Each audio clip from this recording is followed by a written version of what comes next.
I paid $300,000 for my daughter's fairy tale wedding in Paris, and I did it with a smile. I booked the chateau. I paid for the vintage wine. I even paid for the first-class tickets for her and her fiancé, Jean-Luc. I was sitting at my desk with a glass of cheap scotch, celebrating the final transfer, when my computer pinged. It was an email from my daughter, Vanessa. The subject line read, "Important Wedding Update." I opened it, expecting a thank you note, or maybe a photo of the flower arrangements. Instead, I read the words that killed the father inside me. The email said, "Dad, please do not come to Paris. Jean-Luc and I have discussed this, and your presence will be a problem. You do not speak French, and quite frankly, your blue-collar mannerisms will embarrass me in front of the Laurent family. They are nobility, Dad. They are sophisticated. You are a truck driver. We will tell everyone you are sick. I canceled your plane ticket. Please just send the rest of the money for the catering. We love you, Vanessa." I stared at the screen. I did not cry, I did not scream. I just took another sip of my scotch and felt a coldness settle in my chest that was heavier than any engine block I ever hauled. I looked at the transfer confirmation on my screen.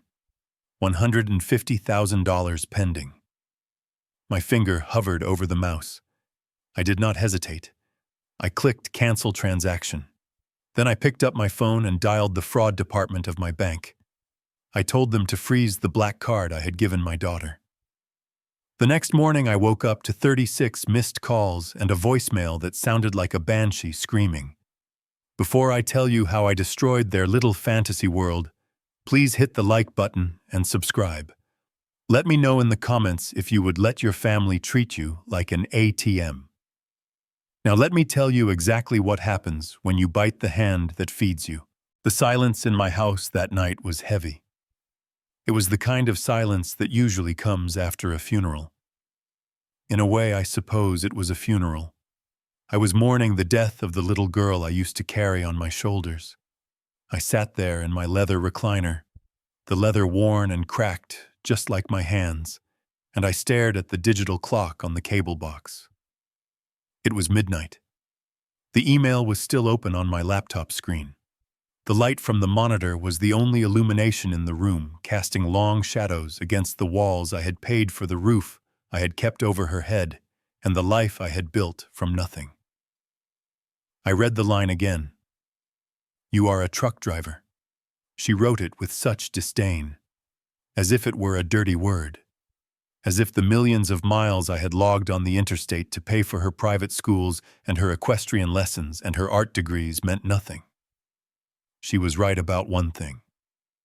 I am a truck driver. I started with one rig 30 years ago. I slept in the cab. I ate out of cans. I showered at truck stops. I saved every dime while my friends were buying new cars. Now I own the biggest logistics fleet on the East Coast. My net worth is north of $50 million. But Vanessa does not know that. She knows I own trucks. She knows I have money. But she thinks I am just a manager who got lucky with a few contracts. She thinks I live in this modest 3-bedroom house in New Jersey because it is all I can afford. She does not know I own the block. She does not know I own the building her fiancé lives in. She does not know that the only reason she floats through life on a cloud of luxury is because I hold the strings. And she wanted to cut those strings. No, she wanted to keep the strings attached to my wallet, but cut the strings attached to me. She wanted the fruit, but she wanted to chop down the tree because the bark was too rough for her delicate hands. I looked at the transfer screen again. Status canceled. The words were beautiful. It was the first time in 28 years I had said no to her. When she was 5 and wanted a pony, I bought her lessons. When she was 16 and wanted a BMW, I bought her a sensible sedan, and she cried until I upgraded it. When she was 22 and wanted to find herself in Italy for a year, I paid the rent. I created this monster. I knew that. I sat there drinking my scotch and accepting my blame. But acceptance does not mean submission. I picked up my phone again. It was 1 in the morning here, which meant it was 7 in the morning in Paris. Or maybe they were still in New York. I did not care. I dialed the number for the credit card concierge service. The operator answered on the first ring. Mr. Carter. How can we assist you this evening? I kept my voice flat. I want to report a compromise on the supplementary card ending in 4598. That is the card issued to Vanessa Carter.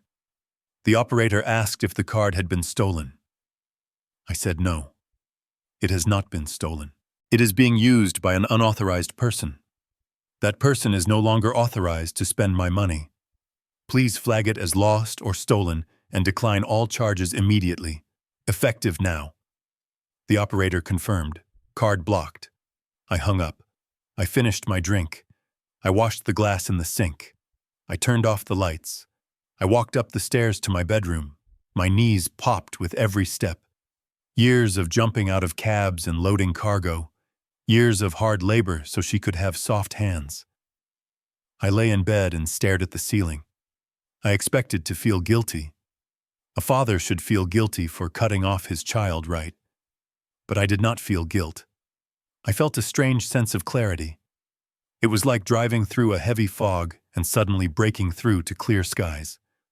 I finally saw the road ahead, and it was going to be a bumpy ride for Vanessa. I slept like a baby. I woke up at 6, like I always do. Habit. You do not drive trucks for 40 years without an internal alarm clock that wakes you up with the sun. I went to the kitchen and started the coffee pot. The smell of cheap ground coffee filled the kitchen. Vanessa always complained about my coffee. She said I should buy an espresso machine. She said I should buy beans from Ethiopia. I like my coffee black and strong and cheap. I poured a mug and walked to the living room. I picked up my phone. The screen lit up. 36 missed calls, 50 text messages, 14 voicemails. The notifications were scrolling down the screen like a waterfall. They were all from Vanessa. I did not listen to the voicemails yet. I just scrolled through the texts. The first few were confused. Dad, the card isn't working. Dad, are you awake? Dad, call the bank. Then they got angry. Dad, pick up the phone. Dad. I am at the register. This is embarrassing. Dad, what the hell is going on? And the last few were pure venom. You are doing this on purpose. I hate you. You are ruining everything. I took a sip of my coffee. It tasted excellent this morning. My phone rang in my hand. It was her. I swiped green. I put the phone to my ear, but I did not say hello. I just listened. You old lunatic. She was screaming. She was screaming so loud the microphone was distorting.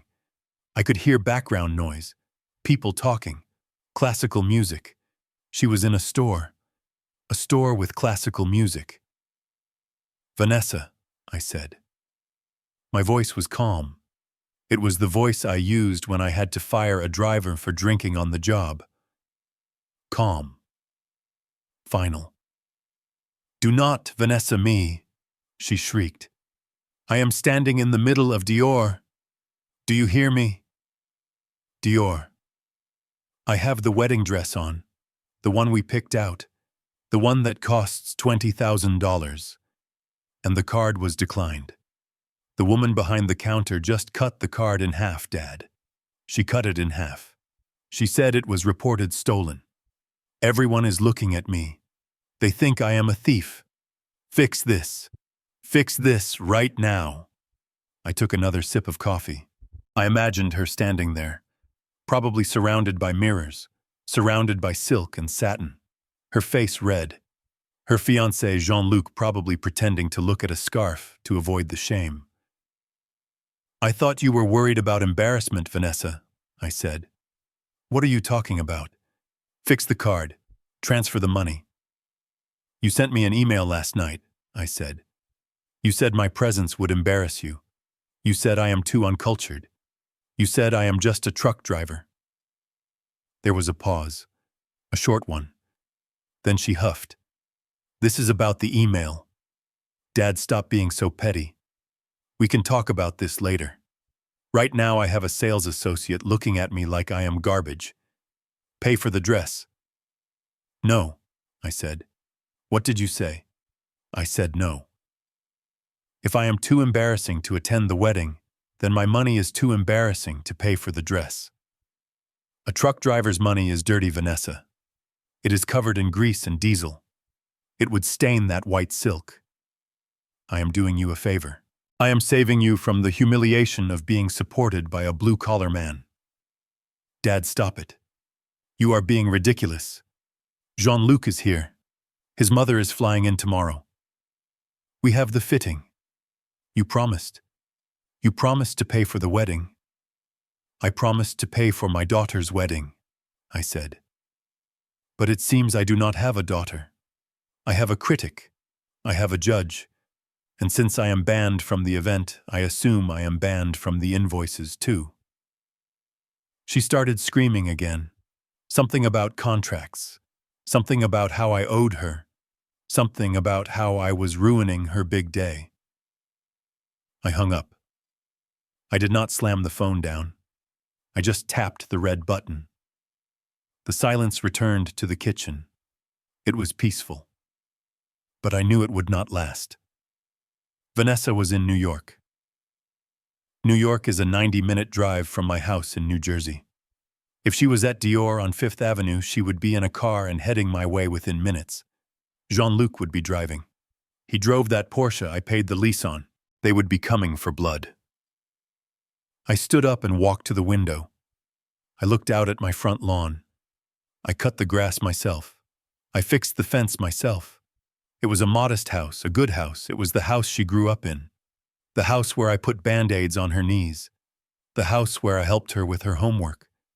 And now she looked at this house and saw a shack. She looked at me and saw a wallet. I went to my safe in the closet. I spun the dial. Click, click, click. I opened the heavy metal door. I took out a file folder. It was a thick folder. Inside was the research my lawyer Richie had given me a week ago. I had not wanted to believe it then. I had thrown it in the safe and tried to forget it. Richie had told me, Bill, you need to read this before you sign the checks. I told him to mind his own business. I told him Vanessa was in love. I told him the Laurent family was legitimate. Richie was a good lawyer. He was also my best friend. We drove trucks together in the 80s. He went to night school. I bought more trucks. We both made it out of the mud. But Richie never lost his nose for a rat. And he smelled a rat in Jean-Luc. I opened the folder. I looked at the photos. I looked at the bank statements Richie had dug up.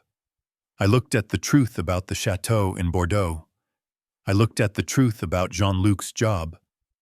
I looked at the truth about the Laurent family nobility. I closed the folder. I put it on the kitchen table. I sat down and waited. It took them 2 hours. I heard the engine first. The aggressive revving of a sports car engine that was trying too hard to sound important. I looked out the window. The silver Porsche pulled into my driveway. It scraped the bottom on the incline because it was too low. Good. Jean-Luc got out first. He was wearing a suit that probably cost more than my first truck. He had on those loafers with no socks. He looked at my house with a sneer. He said something to Vanessa. I could not hear it, but I could read his body language. He was disgusted. Vanessa got out. She was still wearing makeup, but it was smeared. She had been crying. Not sad tears, angry tears. She marched up the walkway. She did not knock. She still had a key. I made a mental note to change the locks. The door flew open. They stormed into my living room like they were the police raiding a drug den. How dare you? Vanessa screamed. She threw her purse on my couch. My leather couch. The one she said smelled like old man. You stranded us, she yelled. The card was declined at lunch too. We had to use Jean-Luc's emergency cash. Do you have any idea how humiliating that is? Jean-Luc stood behind her. He crossed his arms. He looked around my living room like he was afraid he might catch a disease from the furniture. "Mr. Carter," he said. His accent was thick, or at least he pretended it was. I had heard him speak perfect English once when he thought I was not listening. But around me, he played up the French aristocrat act. "Mr. Carter, this is unacceptable behavior. In my culture, we respect the family agreements. You agreed to pay. You cannot just withdraw your support because of a simple email. It is childish." I looked at him. I looked at his $3,000 suit. I looked at his manicured hands, hands that had never changed a tire, hands that had never held a wrench. "Sit down," I said. "I will not sit down," Vanessa shouted. "I want you to unfreeze the card right now, and I want you to wire the catering money. And I want an apology, a big one. You ruined my fitting." I took a sip of my coffee. It was cold now. I said, "Sit down." My voice was not loud, but it had the rumble of a diesel engine in it. It was the voice that made union leaders sit up straight. Vanessa paused. She looked at me. She saw something she did not recognize. She saw the CEO, not the dad. She sat on the edge of the armchair. Jean-Luc remained standing. He tapped his foot. "You sent me an email," I said. "You banned me from your wedding." "It is not a ban," Jean-Luc said. He waved his hand dismissively. "It is a strategic decision. The wedding is a high society event. My family, the Laurents. We have a reputation. We have senators coming. We have dukes coming. Vanessa loves you, but let us be honest, Mr. Carter. You are a simple man. You tell loud jokes. You drink beer from the bottle. You do not speak a word of French. You would be uncomfortable. We are doing this for you. For me." I asked. "Yes," Vanessa said. She leaned forward. "Dad, you know you hate these things. You hate dressing up. You hate fancy food. You would be miserable. We are just letting you off the hook. You can stay here. You can watch the live stream. We will set up a special camera just for you. You can have your beer and your recliner, and you can be happy. And we can have our perfect day without worrying about you saying something stupid to the Count of Monte Cristo or whoever." I looked at her. My daughter. I remembered teaching her to ride a bike in this driveway. I remembered her crying when she scraped her knee. I remembered telling her she was a princess. "So I am an embarrassment," I said. "You are just different," she said. "You are blue-collar dad, and that is fine. For here, for New Jersey. But this is Paris. This is the Laurents. They trace their lineage back to the kings. You trace your lineage back to a coal mine in Pennsylvania. It is just oil and water." I looked at Jean-Luc. He was smirking. A small, arrogant smirk. He thought he had won. He thought I was a stupid old man with a checkbook and an inferiority complex. I looked at the folder on the table. The folder with the truth about his lineage. "Okay," I said. "Okay what?" Vanessa asked. "Okay, I understand," I said. I leaned back in my chair. I rubbed my face with my hand. I let my shoulders slump. I made myself look smaller, older, defeated. "You are right," I said. "I am just a trucker. Woo. I do not belong in a castle. I do not want to ruin your big day." Vanessa let out a breath. She smiled. It was the smile of a predator who just saw the prey limp. "Exactly, Dad. I knew you would understand. It is for the best." "So you will fix the card?" Jean-Luc asked. I looked at him. I looked at his shoes. "I need a few days," I said. "A few days," Vanessa snapped. "We do not have a few days. We leave for Paris on Friday. I need to move some money around." I lied. "I canceled the transfers." It takes time to reverse it. The bank flagged the account for fraud because I was angry. I have to go down there personally. I have to sign papers. It is a process. How long? Jean-Luc demanded. 2 days, I said. Give me 2 days. I will fix the money. I will pay for the catering. I will pay for the dress. And you will stay here? Vanessa asked. I will stay here, I said. I will not come to Paris. I will not embarrass you. Jean-Luc clapped his hands together. Good. This is sensible.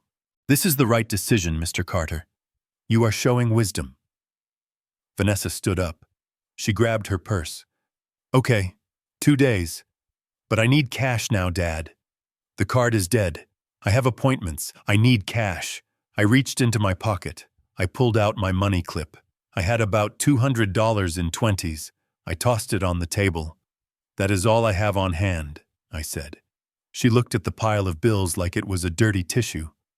$200. That won't even pay for lunch. It is what I have, I said, until I go to the bank. She snatched the money. Fine, whatever. Just fix the transfer. We have the final walkthrough with the wedding planner on Thursday. If the money is not there, they will cancel the venue. I know, I said.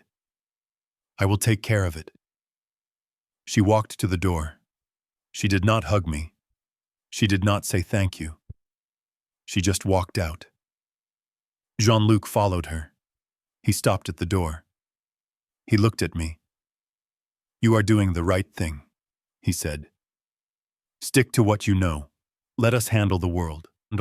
He walked out. I heard the Porsche start up. I heard them drive away. I sat there in the silence. I looked at the empty space where my daughter had stood. I looked at the $200 she had taken. Stick to what you know, he had said. I smiled. It was not a nice smile. It was a wolf smile. I know logistics, Jean-Luc, I said to the empty room.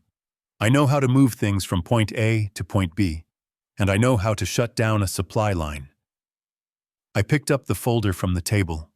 I opened it. I looked at the name of the bank in Paris where Jean-Luc claimed to have his family trust. I looked at the name of the real estate holding company that supposedly owned the chateau. I picked up my phone. I dialed Richie. Richie, I said. Yeah, Bill. He answered. He sounded like he was eating a sandwich. You were right, I said. I know I was right. About what part? About all of it. They just left. They told me I am too blue-collar for Paris. They told me to stay home and send the check. I heard Richie stop chewing. That little witch. What did you do? I told them I would fix it. I told them to give me 2 days. Why, Bill? Why give them 2 days? Cut them off now. No, I said. If I cut them off now, they just hate me and move on. They find another victim. They spin a story about how I abandoned them. I want to end this properly. What are you planning, Bill? I want you to book the jet, I said. The jet? You just said you aren't going. I lied. I said, I am going to Paris, Richie, but I am not going as the father of the bride. Who are you going as? I am going as the owner of the bank, I said. Richie laughed. It was a deep belly laugh. Oh, this is going to be good. When do we leave? Tonight, I said. Pack your best suit. We have a dinner reservation to crash. I hung up the phone. I stood up. I walked to the window and looked out at the street. My daughter wanted a lesson in class. She wanted to talk about lineage and nobility and worth. I was going to give her a lesson. I was going to teach her that you do not judge a book by its cover, especially when that book owns the library. I went upstairs to pack. I did not pack a tuxedo. I packed my work boots. I packed my jeans. And I packed the single most dangerous thing I owned, my black Amex and a folder full of receipts. They wanted the truck driver.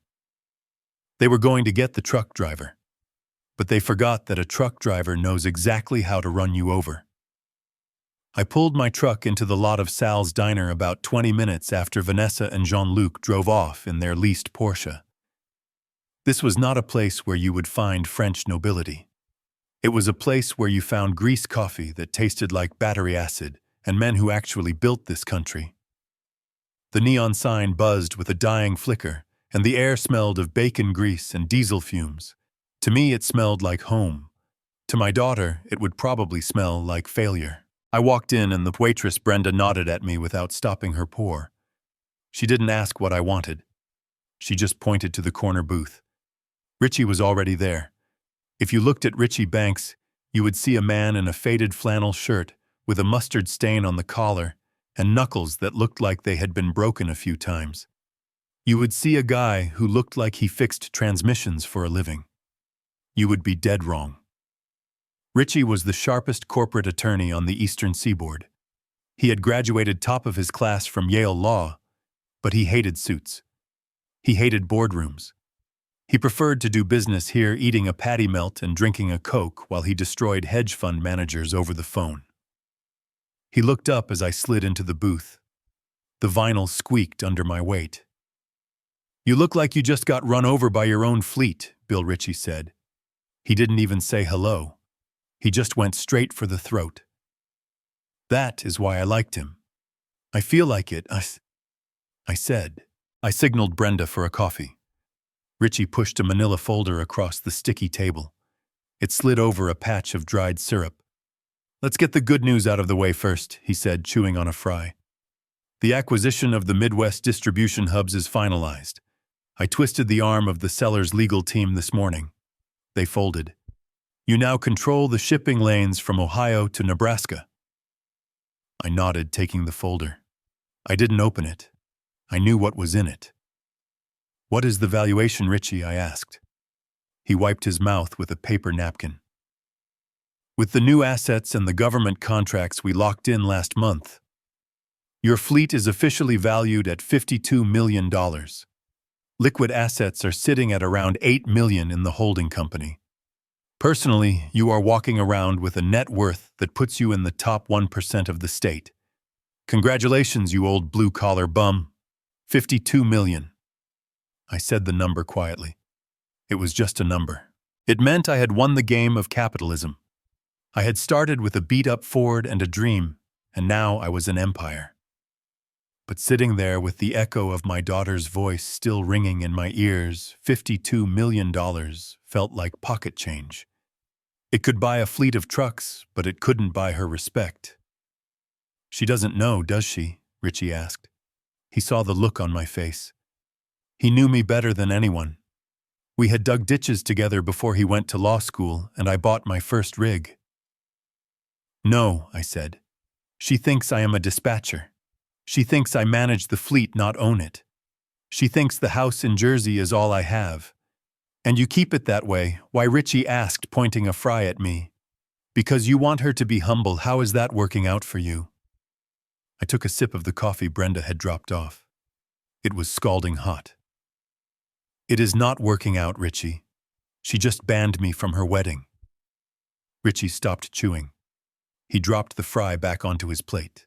He looked at me, his eyes narrowing. The lawyer came out. "The shark that ate CEOs for breakfast." "Repeat that," he said. His voice dropped an octave. "She banned me." I told him the whole story. I told him about the email, the black card, the visit to the house. I told him how Jean-Luc stood in my living room in a suit I paid for and told me I was too simple to be around his family. I told him how Vanessa said I was just a truck driver and that oil and water do not mix. Richie listened. He didn't interrupt. He just sat there, his face getting harder and harder. He clenched his jaw, the muscles working under his skin. "So let me get this straight," Richie said slowly. "You just paid $300 grand for a party you are not invited to, and you are letting them treat you like the help." I leaned forward. The table shook. "I am not letting them do anything, Richie. I told them I would fix it. I told them I would send the money in 2 days." You lied, Richie said. A grin started to spread across his face. A wicked, dangerous grin. I lied, I confirmed. I am not sending a dime. I am going to Paris, Richie, and you are coming with me. Richie laughed. It was a bark of a laugh that made a couple of truckers at the counter turn around. I knew it, he said. I knew you wouldn't take that lying down. So what is the play on we go there? We wave the bank statements in their faces, and we watch them grovel. That is too easy.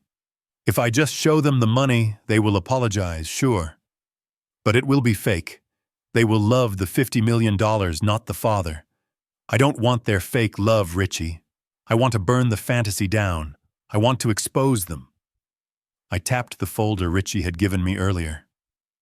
The one about the business. You found out the logistics of the Midwest deal in 3 days, I said. You found the skeletons in the closet of a company that has been clean for 20 years. Richie shrugged. I am good at my job. I need you to be better, I said. I need you to dig into the Laurent family. Jean-Luc claims they are nobility. He claims they own a chateau in Bordeaux. He claims they are old money. Richie snorted. Old money doesn't lease a Porsche, Bill. Old money drives a 10-year-old Volvo and wears sweaters with holes in them. New money screams. Wealth whispers. Jean-Luc is screaming. Exactly, I said. My gut tells me he is a fraud. He talks too much about lineage. He drops names too often.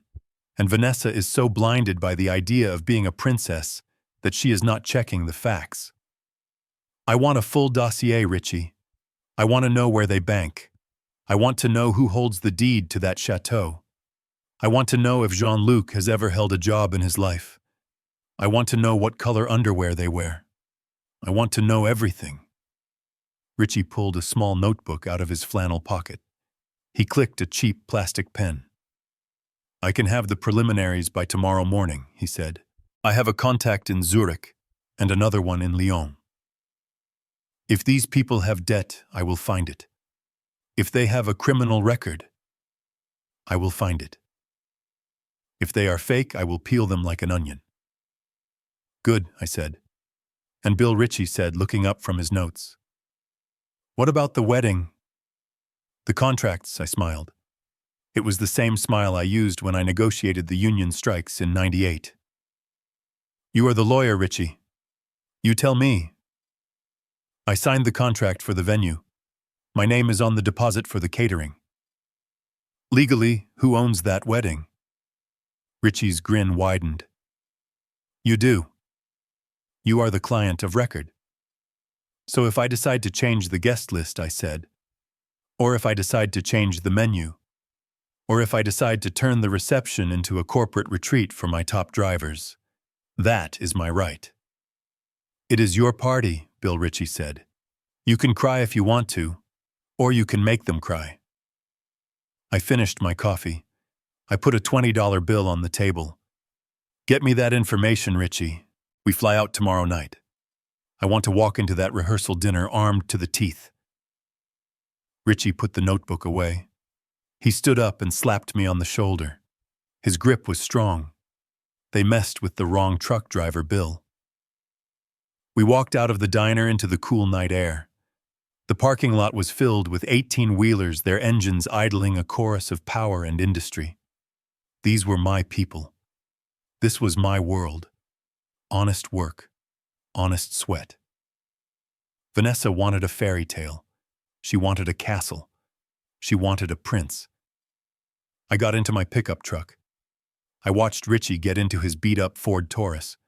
2 men worth millions leaving a diner that smelled like grease. She was going to get her fairy tale. But she forgot that in the original fairy tales, the wolves eat the children who stray from the path. And I was done being the woodcutter who saves them. It was time to let the wolf out.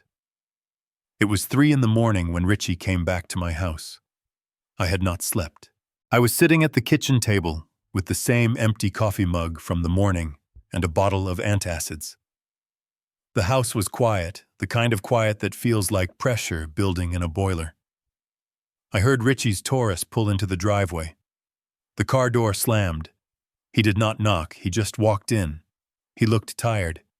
His eyes were red and he had loosened his tie. He was carrying a cardboard banker's box. Not a folder. A box. He dropped it on the table. The sound it made was heavy. It sounded like a judge's gavel hitting the bench. It sounded like a prison sentence. I looked at the box, and then I looked at Richie. "Is it bad?" I asked. Richie walked to the fridge. He took out a beer. He cracked it open and took a long drink. He wiped his mouth with the back of his hand. "Bill," he said, "it is not bad. Bad implies that there is some good mixed in. Bad implies a mistake. This is not a mistake. This is a catastrophe. This is a 5-alarm fire in a dynamite factory." He sat down opposite me. He tapped the lid of the box. "I woke up my contact in Lyon," he said. "I had to pay him double because it was a rush job. Then I called a guy I know who used to work fraud for Interpol. He owes me a favor from back when I got his nephew out of a DUI in Jersey. Between the two of them, we pulled the entire digital life of the Laurent family." He opened the box. It was packed with paper. Bank statements, property deeds, court documents, police reports. "Where do you want to start?" Richie asked. "Do you want the fake castle, the fake job, or the fake parents?" "Start with the castle," I said. "That is the selling point." Vanessa has not stopped talking about the ancestral home for 6 months. She showed me pictures. It has turrets. It has a vineyard. Richie pulled out a stack of papers clipped together. He slid them across the table. "Here is the deed," he said. Or rather, the lack thereof. "The Château de Saint-Michel does not belong to the Laurent family. It never has. It belongs to a hospitality holding company based out of Dubai. It is a wedding venue, Bill. A rental. You can book it on Expedia if you have enough points." I stared at the paper. It was a commercial lease agreement. "Jean-Luc told Vanessa it has been in his family since the 1700s, I said. "He told her the wine we are drinking at the reception comes from his grandfather's grapes." "Jean-Luc is a liar," Richie said. "The only thing his grandfather left him was a genetic predisposition for lying. The Laurents rent the place for 2 weeks every year to keep up appearances. They take photos. They host a party. They act like lords of the manor. Then they pack up their fake Louis Vuitton bags and go back to their real life." "And what is their real life?" I asked. Richie pulled out another stack. This one was thicker. It had red stamps on it. "Bankruptcy," he said. "Pierre and Genevieve Laurent filed for insolvency in 2019. They owned a chain of dry cleaning businesses in Marseille that were actually fronts for money laundering. The French government seized their assets. Their apartment in Paris, their cars, their accounts. They are destitute, Bill. They are living on credit cards they open in other people's names. They are bouncing checks across 3 different countries." I felt a cold knot tighten in my stomach. My daughter was marrying into a crime scene. "And Jean-Luc," I asked, "what does the prince do?" Richie laughed. It was a dry, humorless sound. "Jean-Luc is a consultant. That is what he tells people." "Do you know what he consults on?" I shook my head. "He consults the roulette wheel," Richie said. "He is a gambler, Bill. And not a good one. He is banned from 2 casinos in Monaco and 1 in Macau. He owes 180,000 euros to a private lender in Nice.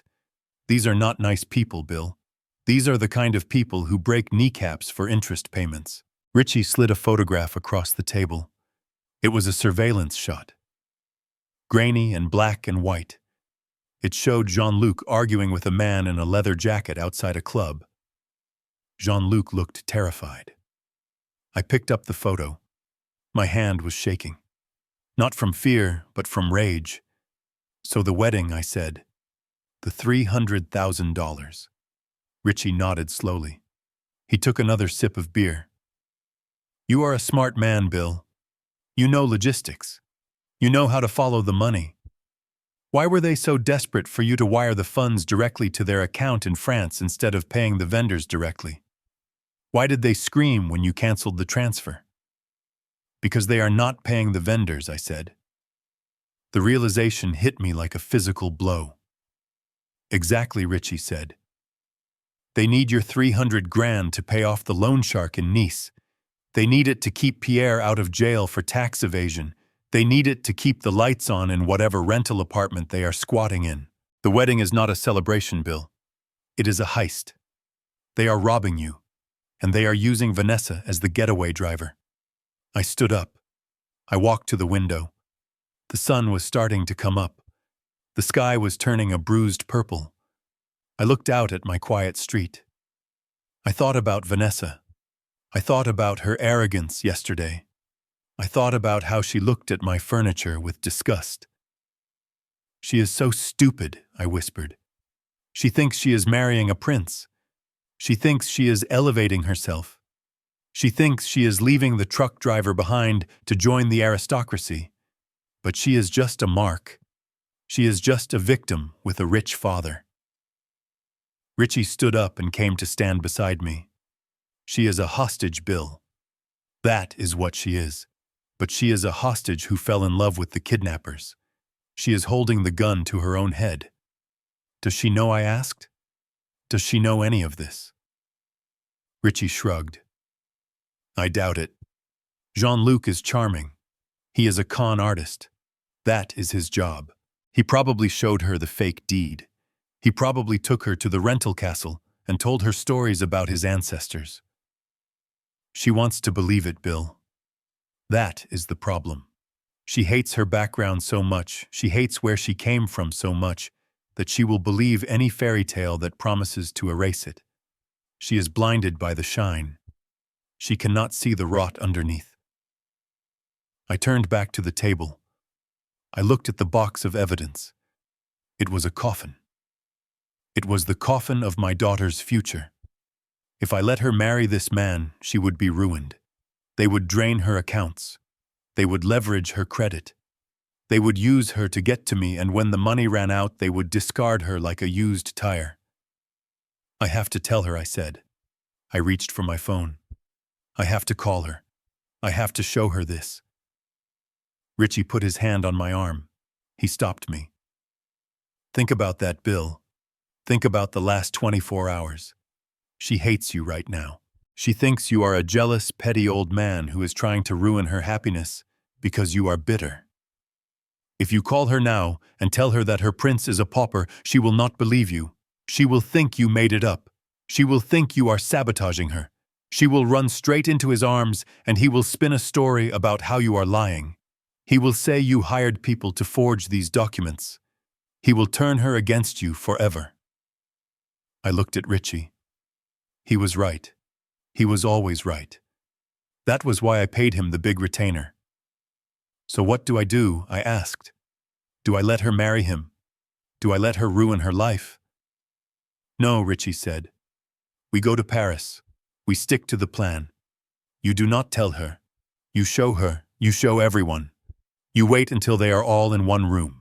You wait until the lies are stacked so high they are about to topple over, and then you kick out the foundation. I looked at the box again. I picked up a bank statement belonging to Pierre Laurent. It showed a balance of negative 14,000 euros. It showed charges for liquor stores and online gambling sites. These people called me simple, I said. My voice was low. They called me uncultured. They stood in my living room and told me I was not good enough to eat dinner with them. They are projecting, Bill Richie said. They are projecting their own failure onto you. They hate you because you are real. You have real money, real success, real dirt under your fingernails. They are ghosts, they are vapor, and they are terrified that you will blow them away. I sat back down. I pulled the box toward me. I started to read. I read every page. I read the foreclosure notices on the dry cleaning business. I read the police report from when Jean-Luc was arrested for writing bad checks in 2015. I read the emails between Genevieve and her creditors begging for more time. With every page, my sadness turned into something else. It turned into cold, hard resolve. Vanessa was my daughter. I loved her. But she was also a fool. She was a snob. She had let her vanity make her vulnerable. She had let her shame of me blind her to the danger in front of her.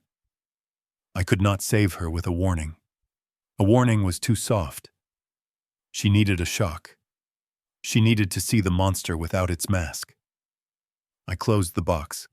It was fully light outside now. The birds were singing. It was going to be a beautiful day in New Jersey. "Pack your bags, Richie," I said. Richie smiled. He finished his beer. "The jet is fueled and waiting at Teterboro," he said. "We can be in Paris by tomorrow morning." I stood up. I felt strong. I felt like I was back in the cab of my first truck hauling a double load through a snowstorm. I knew the road was dangerous. I knew the ice was slick. But I knew I had the horsepower to make it through. "I am not going to pay for the wedding," I said. "No," Richie said. "But I am going to pay for the lesson," I said. "And it is going to be the most expensive lesson they ever learned." I went to my bedroom. I opened my closet. I pushed aside the few suits I owned. I reached into the back and pulled out my old leather jacket, the one I wore when I started the company. It was beat up. It smelled like oil. Vanessa hated it. She said it made me look like a thug. I put it on. It fit perfectly. I looked in the mirror. I did not see a CEO. I did not see a millionaire. I saw Bill Carter, truck driver, father, and the man who was about to bring the hammer down. "We are going to Paris, Richie," I said. "And we are going to introduce the Laurent family to the concept of foreclosure." Richie grabbed the box. "I will drive," he said. We walked out to the truck. I did not look back at the house. The house was the past. Paris was the future. And I was bringing the storm with me. The drive to the airport was quiet. I thought about Jean-Luc's smirk. I thought about the way he looked at my shoes. I thought about how he called me Mr. Carter with that fake accent. He wanted a check. He wanted a bailout. He was going to get a reality check instead. I looked at the box in Richie's lap. That box was worth more than money. It was the truth. And the truth is the only thing that cannot be bought. Vanessa thought she was banning me from her wedding. She thought she was erasing me. She was about to find out that you cannot erase the man who built the road you are driving on. We boarded the jet an hour later. As we climbed into the sky, leaving New Jersey behind, I looked down at the sprawling highways, the arteries of commerce that I helped build. I ordered a whiskey. "To family," Richie said, raising his glass. "To family," I said, "and to taking out the trash." I drank the whiskey. It burned. It was good. Paris was waiting. The Laurents were waiting. They were probably laughing right now, drinking champagne they couldn't afford, toasting to the stupid American truck driver who was paying for their lifestyle. Let them laugh. Let them enjoy the champagne. It would be the last vintage they ever tasted, because Bill Carter was coming. And I was bringing the receipts, all of them. We touched down at Le Bourget just as the sun was setting over Paris. It was a gray, miserable sky that matched my mood perfectly. I watched the rain streak against the window of the Gulf Stream as we taxied to the private hangar. Richie was already on his phone barking orders to his team back in New York, ensuring every document was ready for the ambush. I just stared at the tarmac. This was the city of lights, the city of love, and I was here to declare war on my own flesh and blood. We checked into the peninsula. I did not care about the thread count of the sheets or the view of the Eiffel Tower. I cared about the secure Wi-Fi and the conference table in the suite. Richie set up his war room, immediately spreading out the dossiers on the Laurent family, like a general planning an invasion. I poured myself a drink. It was time to make the call. My hand felt heavy as I picked up the phone. This was the hardest part. I had to sell the lie. I had to make Vanessa believe that I was the beaten dog rolling over to show its belly. I had to make her believe that her insults had worked, that I was ashamed, that I was submissive. It went against every fiber of my being. I was a man who stared down union bosses and hostile takeovers. I did not submit. But for this trap to work, she had to believe she had won. I dialed her number. It rang 4 times. She was probably screening my calls, expecting me to be begging. Hello. Her voice was sharp, impatient. Vanessa, I said. I kept my voice low. Tired. Dad. She sighed. I told you I do not have time for this. We are at the venue. The florist is a nightmare. Unless you are calling to tell me the transfer went through, I am hanging up. I am in Paris, I said. There was a silence on the line. A long, cold silence. What? She hissed. You are in Paris. I told you not to come. I told you specifically that you are not welcome. Jean-Luc said it would be a disaster. Why can you not listen for once in your life? I am not here for the wedding. I lied. I forced the words out through grit teeth. I am not going to the ceremony, Vanessa. I respect your wishes. I know I would embarrass you. I know I am not cut out for your world. Then why are you here? She demanded. I am here to fix the money, I said. I told you the bank flagged the transfer. I had to sign the release forms in person because of the amount. And I brought the rest of it. The check for the catering. The check for the dress. Everything. I heard her breathing change. The anger was still there, but now it was mixed with greed. The shark smelled blood in the water. You have the money, she asked. I have it, I said. But I cannot just hand it over, Vanessa. Richie is with me. Richie? Why is your lawyer there? Because this is a significant amount of capital, I said. I am transferring a large portion of my liquid assets to you as a wedding gift, but to do it tax-free to make sure the French government does not take 40% of it. We need to structure it as a family trust. A trust? She sounded suspicious. It is for your protection, I said. It secures the assets in your name. But there is a catch. What catch? Jean-Luc and his parents need to sign a waiver, I said. It is a standard document. It just states that they acknowledge the funds are a gift from me to you. It protects the money from creditors. It is a formality. Richie says we can knock it out in 20 minutes over dinner. I held my breath. This was the hook. If she bid on the money, she would swallow the hook. I do not know, Dad, she said. Jean-Luc's parents are very busy. They have fittings. They have social engagements. They do not want to have dinner with you. Tell them I am leaving tomorrow morning, I said. Tell them I just want to sign the papers, hand over the checks, and get back on the plane.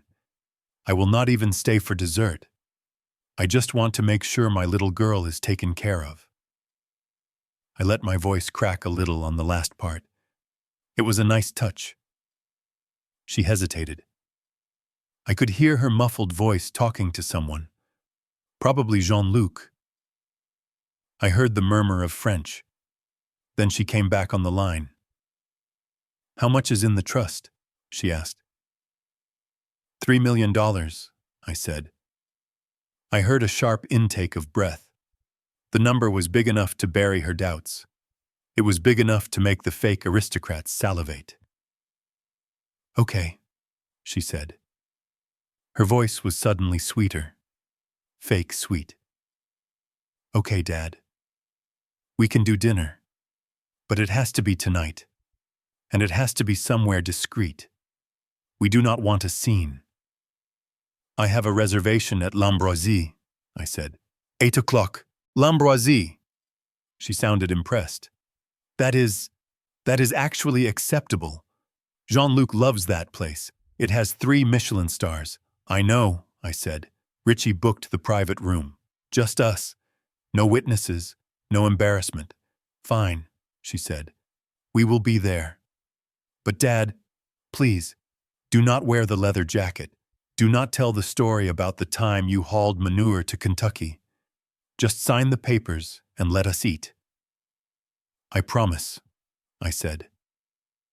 I will be invisible. I will be just a signature on a check.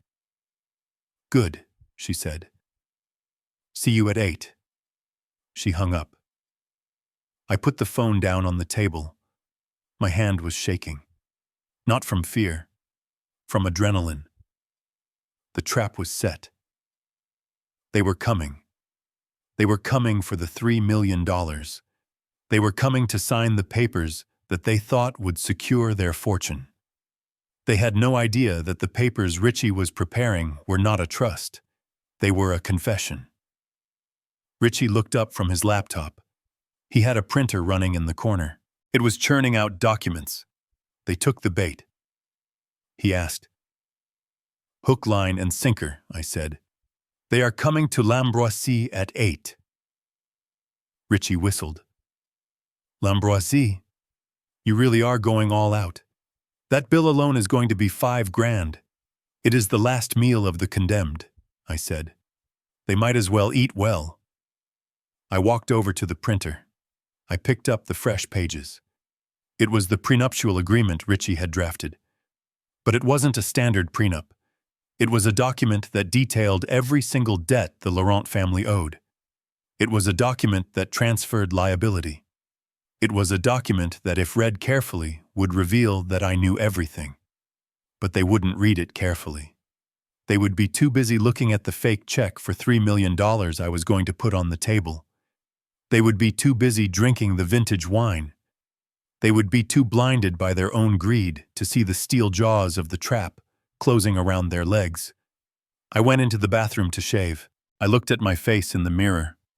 I looked old, tired. The last few days had aged me, but there was a fire in my eyes that I hadn't seen in years. It was the fire of the man who built an empire from the cab of a truck.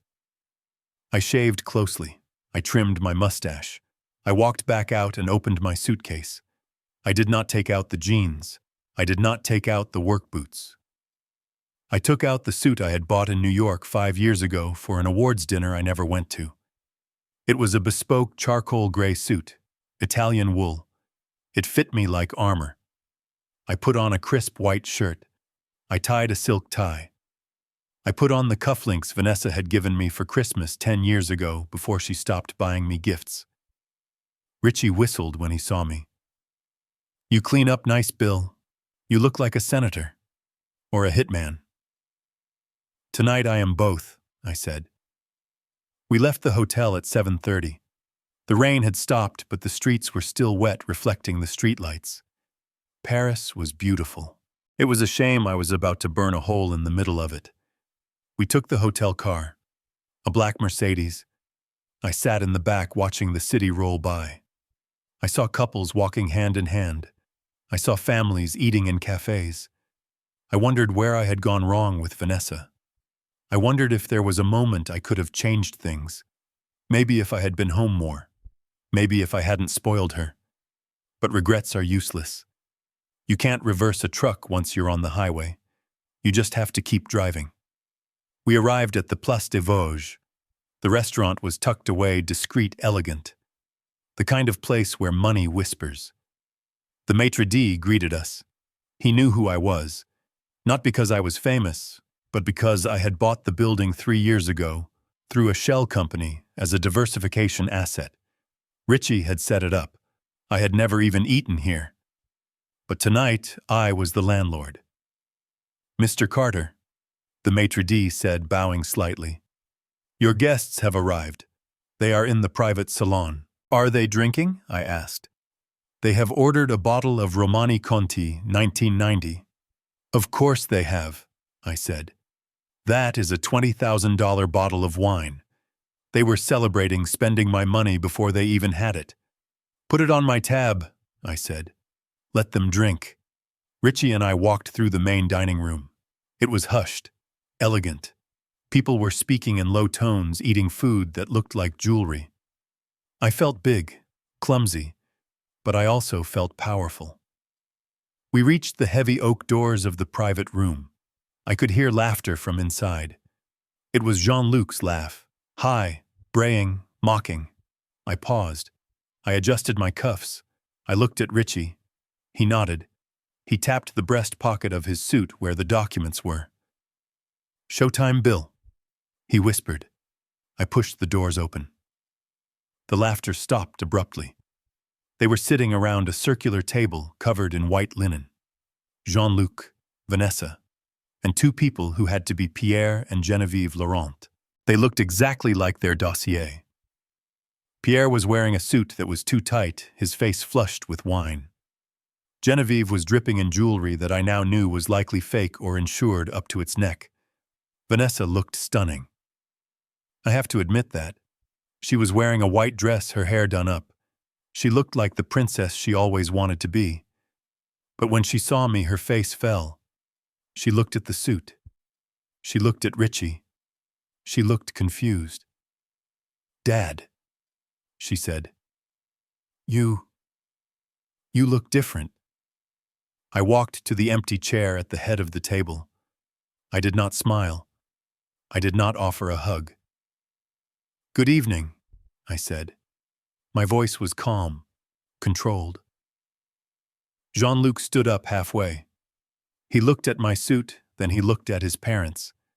He seemed unsure. "Mr. Carter," he said, "we were just toasting to family." "Sit down, Jean-Luc," I said. He sat. I looked at Pierre and Geneviève. They were staring at me with a mix of curiosity and disdain. They saw the suit, but they still saw the truck driver. They saw the mark. "Vanessa," I said, "introduce us." She cleared her throat. "Mom. Dad. This is my father, William Carter, and his associate. This is Richard Banks," I said, "my general counsel." Pierre raised an eyebrow. "Counsel? Is that necessary for a family dinner? It is when we are discussing a trust of this magnitude," Richie said. He placed his briefcase on the table. He clicked the latches open. The sound was loud in the quiet room. Geneviève smiled, a tight, predatory smile. "Of course. We understand. Business is business. We are just so grateful, William, that you have decided to support the children. It is a noble gesture." She spoke English with a heavy accent. It sounded practiced. "It is not a gesture," I said. "It is an investment." I sat down. The waiter poured me a glass of the $20,000 wine. I didn't drink it. I just looked at it. "So," I said, "before we sign, before I hand over the check, I want to hear about the wedding. I want to hear about the family I am merging with. Tell me, Pierre. Tell me about the chateau." Pierre puffed up his chest. "Ah, the chateau. It is the jewel of the Laurent legacy. It has been in our family for 6 generations. The history is quite overwhelming." "I bet it is," I said. "And the vineyard. Producing the finest grapes in Bordeaux," he said. "We export exclusively to private collectors." I nodded. I looked at Jean-Luc. "And you, son, how is the consulting business?" Jean-Luc swirled his wine. "Booming," he said. "The markets are volatile. People need guidance. I have clients in Dubai, in London. I am turning away business, actually." Vanessa beamed. She looked at me like she was saying, The I told you." "It sounds impressive," I said. "Very impressive. It is a burden sometimes." Geneviève sighed. "The responsibility of wealth, the maintenance of tradition. You Americans, you are lucky. You have new money. It is so much simpler. Old money. It is a heavy crown. I looked at Richie. He was struggling not to laugh. Well, I said, I want to help lighten that load. That is why we are here. Richie pulled the papers out of his briefcase. He placed a thick stack in front of me, and then he placed a single check on top of it. I saw their eyes go to the check. I saw Pierre lean forward. I saw Genevieve lick her lips. $3 million. It was right there, within reach. But first, I said, putting my hand over the check. The paperwork. Richie passed copies of the agreement to everyone. This is the trust agreement.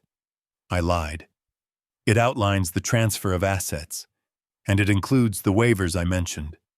It basically says that once this money is transferred, you accept it as the full and final contribution from the Carter estate. No future claims. No debts transferred to Vanessa. It separates her assets from yours legally. Jean-Luc waved his hand. Standard. Standard stuff. Where do we sign? He picked up a pen. He didn't even read the first page. Pierre put on reading glasses. He looked at the cover page. He frowned. This seems very thick for a waiver, he said. It is comprehensive, Richie said. We want to make sure everyone is protected, especially with international tax laws. Just sign it, Papa, Vanessa said. Please. The food is coming. Dad has to leave. Do not make this complicated. Genevieve nudged Pierre. Sign it, darling. We trust William. He is family now. Pierre hesitated. Then he shrugged. He flipped to the back page. I watched them. I watched the pen hover over the paper. I waited until the tip of the pen touched the signature line. Actually, I said. Pierre stopped. He looked up. There is one small detail I forgot to mention, I said. What detail? Jean-Luc asked. He was sweating. I picked up my glass of wine. I took a sip. It was good wine. Complex, full of notes of earth and blood. I looked directly at Jean-Luc. I forgot to ask about the rent, I said. The rent, Vanessa asked. What rent? The rent on the chateau, I said. Since it belongs to the Dubai Hospitality Group, and the rent on the apartment in Marseille, since the bank seized the property in 2019. The silence that fell over the room was instant. It was violent. Jean-Luc dropped his pen. It rolled across the table and fell onto the floor. Pierre took off his glasses. His hands were shaking. What are you talking about? Vanessa laughed nervously. Dad, you are confused. The chateau belongs to them. Does it? I asked. I signaled Richie. He reached into the box. The box we had brought from the hotel. He pulled out the deed. He pulled out the bankruptcy filings. He pulled out the police reports. He started dealing them out like playing cards. One in front of Pierre, one in front of Genevieve, one in front of Jean-Luc. This is the commercial lease for the castle, Richie said. This is the foreclosure notice for the dry cleaning business. This is the judgment for the 180,000 euros Jean-Luc owes to the gentleman in Nice. I watched their faces. It was like watching a building implode. The arrogance vanished. The nobility evaporated. All that was left was fear. Naked, ugly fear. Vanessa picked up the paper in front of Jean-Luc. She read it. Her face went pale. She looked at Jean-Luc. What is this? She whispered. It is a lie. Jean-Luc shouted. He stood up, knocking his chair over. This man, he is lying. He is trying to sabotage us. He forged these. Did I asked. I pulled out my phone. I dialed a number on speaker. "Who are you calling?" Genevieve shrieked. "I am calling the concierge at the chateau," I said. "Let us ask him who owns the place." Jean-Luc lunged across the table. He tried to grab the phone. "Sit down!" I roared. I slammed my fist onto the table. The plates rattled. The wine glasses shook. It was the truck driver coming out. The man who could change a tire in a blizzard. The man who wasn't afraid of a little French con artist. Jean-Luc froze. He sank back into his chair. "You are frauds," I said. My voice was low. "Dangerous. You are broke. You are liars. And you tried to sell my daughter a fairy tale to pay off your gambling debts." I looked at Vanessa. She was crying, silent tears running down her face. She was looking at the papers. She was looking at Jean-Luc. And for the first time in 6 months, she was seeing him. Really seeing him. "Dad," she whispered. "Is this true?" I looked at her. "It is all true, Vanessa," I said. "Your prince is a pauper, and your castle is a rental." I picked up the check for $3 million. I held it up so they could all see it. "And this," I said, "this is the only thing that was going to save you." I ripped the check in half. Then I ripped it again. I let the pieces fall onto the table like confetti. "The dinner is served," I said. "But I think I have lost my appetite." I stood up. Richie stood up with me. "We are leaving," I said. "Wait," Pierre stammered. "Wait, Mr. Carter. We can explain. It is a temporary liquidity issue. The assets are tied up. We can renegotiate." "There is nothing to negotiate," I said. "You wanted a truck driver. You got one. And this truck just ran you over." I turned to walk away, but then I stopped. I had one more thing to do. The final nail in the coffin. I turned back to them. "Oh," I said. "And one more thing." I looked at Vanessa. "The wedding is off," I said. "I canceled the venue this morning.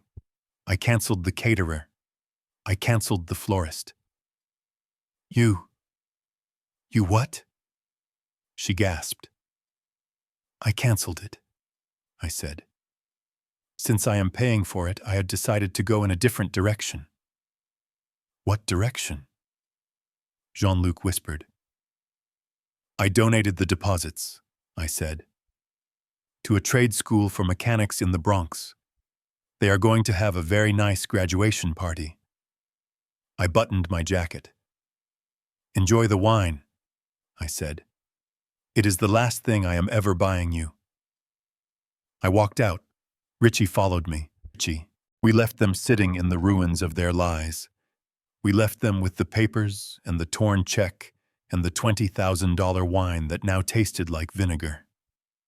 We walked out into the Paris night. It was still raining, but I didn't mind. The rain felt clean. It felt like it was washing away the dirt. I had destroyed my daughter's wedding. I had broken her heart. But I had saved her life. And as I walked toward the waiting car, I knew that the real work was just beginning, because now I had to pick up the pieces. I sat at the head of the table in the private salon of L'Ambroisie, and I felt like a lion watching a pack of hyenas circle a piece of meat. The room itself was an insult to my bank account. It was decorated with tapestries that were probably older than the United States. The chandelier above us dripped with crystal that caught the light and shattered it into 1,000 judgmental rainbows. The air smelled of old wood beeswax and the kind of heavy perfume that tries to cover up the scent of desperation. Pierre and Genevieve Laurent sat to my left. Jean-Luc and Vanessa sat to my right. Richie was next to me, his briefcase acting as a physical barrier between us and them. The waiter, a man in a tuxedo who looked like he had been born sneering, handed us the menus. They were heavy-bound in leather and completely in French. There were no prices. I opened mine. I knew exactly what I was looking at. I had spent 10 years running logistics for a shipping firm in Marseille back in the 80s. I spoke French better than I spoke corporate English. I knew the difference between a Bordeaux and a Burgundy. I knew that the Homard Bleu was Blue Lobster, and I knew it cost more than a week's pay for most of my drivers. But I held the menu upside down for a split second, just to see what they would do. I saw Genevieve nudge Pierre. I saw a small, cruel smile play on her lips. She leaned over to Vanessa. "He is holding it upside down," she said in French. Her voice was low, fast, and dripping with venom. "Look at him. He looks like a bear trying to read a map." Vanessa giggled. It was a nervous sound, but it was a giggle nonetheless. She didn't defend me. She didn't correct her. She just took a sip of water and looked away. I corrected the menu. I furrowed my brow. I tapped the page with a thick finger. "I cannot make heads or tails of this," I said loudly. My voice boomed in the quiet room. I made sure to sound as American as possible. "Do they have a burger on here, or maybe a steak? I like my steak well done." Jean-Luc covered his mouth with his napkin to hide his laughter. Pierre shook his head with exaggerated pity. "Mr. Carter," Jean-Luc said, smoothing his tie. "Please, allow me to order for you. This cuisine is complex. It requires a delicate palate. We would not want you to order something that might disagree with your constitution." "Go ahead, son," I said. I leaned back, letting the chair creak. "Order me the most expensive thing they have. I am paying for it after all." Pierre turned to Genevieve. He switched to French again. "He thinks money buys taste," Pierre said. "Look at his hands. They are scarred. He looks like a laborer who stole a suit. I cannot believe we have to break bread with this peasant." Genevieve patted Pierre's hand. "Patience, my love," she replied in French. "Just think of the wire transfer. Think of the check. Once the money clears, we never have to see this animal again. We will put him in a corner at the wedding and tell everyone he is a distant uncle who suffered a stroke." I smiled at them. A big, wide, clueless smile. "What are you folks talking about?" I asked. "It sounds fancy. French is such a romantic language." "We were just saying how generous you are," William Genevieve said in English. Her accent was thick, sweet, like rotting fruit. "We were admiring your suit. It is very robust." "Thank you," I said. I smoothed the lapel. "Got it on sale, 2 for 1. Richie kicked me under the table. He was enjoying this too much. He knew the suit was bespoke Italian wool, but he loved the theater of it. The waiter returned. Jean-Luc ordered for the table. He ordered the Blue Lobster. He ordered the truffles. He ordered caviar. He ordered a second bottle of the $20,000 wine. He ordered me the chicken. For the gentleman, Jean-Luc said to the waiter in French, "Bring the chicken, and make sure it is cooked thoroughly. He has the digestion of a child." The waiter nodded, not even looking at me. As the food arrived, the humiliation escalated. It became a sport for them. They would eat a bite of caviar moan with pleasure, and then launch an insult in French right to my face, assuming my ignorance was a shield. "This wine is wasted on him," Pierre said in French, swirling the ruby liquid in his glass. "He would be happier with a Budweiser. He probably thinks terroir is the name of a dog." Vanessa was drinking fast. She was on her third glass. I watched her. I waited for her to stop them. I waited for my daughter, the girl I had raised to be strong and kind, to slam her hand on the table and say, "Enough." I waited for her to say, "That is my father, show some respect." But she didn't. She wanted to belong to them more than she wanted to belong to me. "Dad," she said, cutting into her lobster, "please try not to slurp your soup. The Laurents are very particular about table manners." I put my spoon down. I looked at her. "I am just enjoying the food, honey," I said. Genevieve leaned in. "You must understand, Vanessa," she said in English. Your father comes from a different world. A world of utility. Our world is one of refinement. It is not his fault. Then she switched to French, whispering to Vanessa. He eats like a pig at a trough. Look at him wiping the sauce with the bread. It is disgusting. How did you come from his loins? You are so delicate. He is a brute.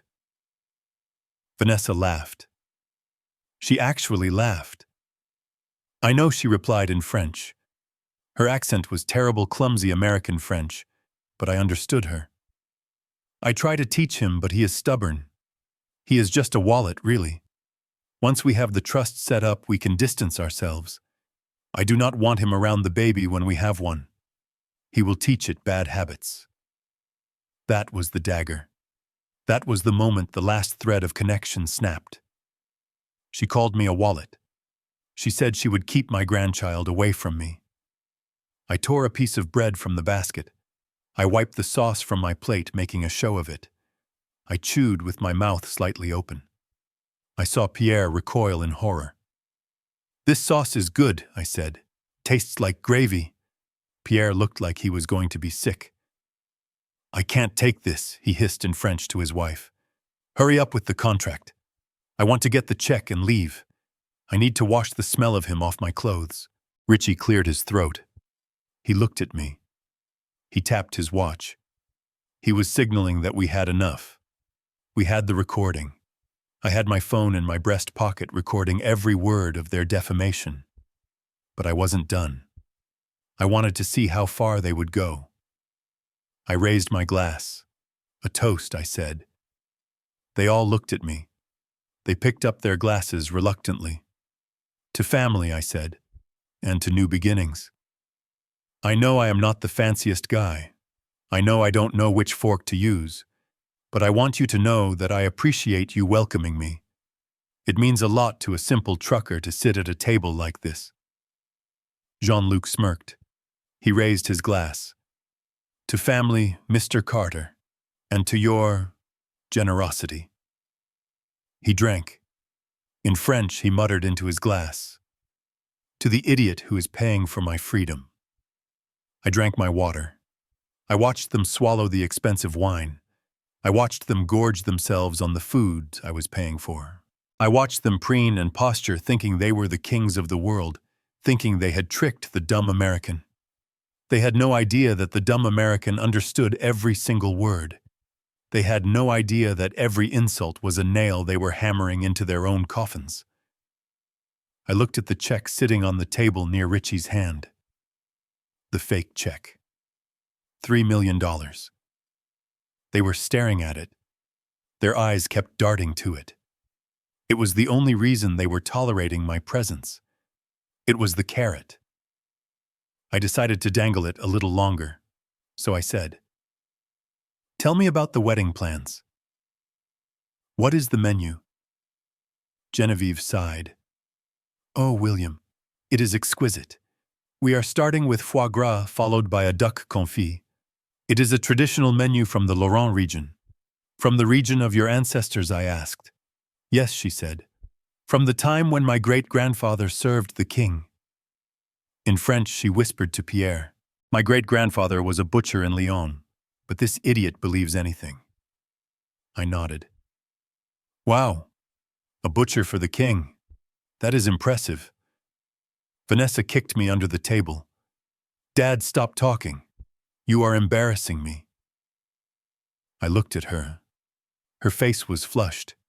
She was ashamed of me. She was ashamed of the man who had paid for her teeth, her clothes, her education. "I am just trying to make conversation." "Sweetie," I said. "Well, don't," she snapped. "Just sign the papers. Let's get this over with." The cruelty was casual. It was easy for them. It was a habit. They didn't even realize they were doing it anymore. They thought I was an object, a resource, not a person. I finished my chicken. I wiped my mouth with the linen napkin. "You know," I said, "I was thinking, since we are all family now, maybe I should learn French. It would be nice to understand what you are saying to each other. Pierre choked on his wine. He coughed, his face turning purple. Genevieve patted him on the back, looking alarmed. "Oh no, William," she said quickly. "English is the language of business, the language of the future. There is no need for you to struggle with French. It is a very difficult language for older people to learn." In French, she added, he would sound like a cow trying to sing opera. I smiled. "You are probably right," I said.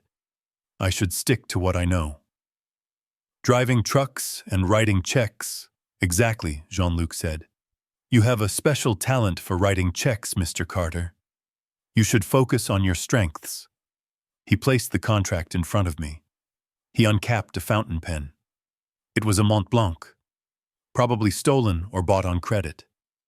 "Sign here," he said, pointing to the line. "And here, and then we can all go celebrate." I looked at the paper. I looked at the pen. I looked at their faces. Greedy, expectant, hateful. I picked up the pen. The humiliation was over. The dinner was done. The appetizers were finished. It was time for the main course, and I was about to serve them a dish they would never forget. The heavy Mont Blanc pen felt cold in my hand, a weighted instrument of execution. Jean-Luc hovered over my shoulder, like a vulture waiting for the animal to stop twitching. On the table, the contract lay open, a thick stack of cream-colored paper bound with a silk ribbon. It looked elegant. It looked official. It looked like a death warrant for my bank account. "Just sign right there, Mr. Carter," Jean-Luc said, tapping the signature line with a manicured fingernail. The line was marked with a little sticky flag. He was trying to rush me. He was trying to bypass the reading part. I pulled a pair of reading glasses from my breast pocket. They were cheap drugstore magnifiers, the kind you buy for $5 at a gas station. I put them on slowly, deliberately, adjusting them on my nose. I saw Genevieve roll her eyes. I saw Pierre check his watch. "Hold your horses, son," I said, my voice slow and gravelly. "My daddy taught me never to sign anything I did not read, even if it takes all night." Jean-Luc let out a breath that sounded like a tire leaking air. "Mr. Carter, please. This is standard boilerplate. It is exactly what we discussed. A family trust. To protect Vanessa. To protect the assets." Richie leaned forward. His elbows rested on the table, invading the Laurent's personal space. "Actually, Jean-Luc, my client, prefers to be thorough. We are talking about $3 million. That is a lot of miles on the highway. Let him read." I bent my head over the document. I started to read. And as I read, the blood in my veins began to boil hotter than radiator fluid in July. This was not a trust. This was an abduction.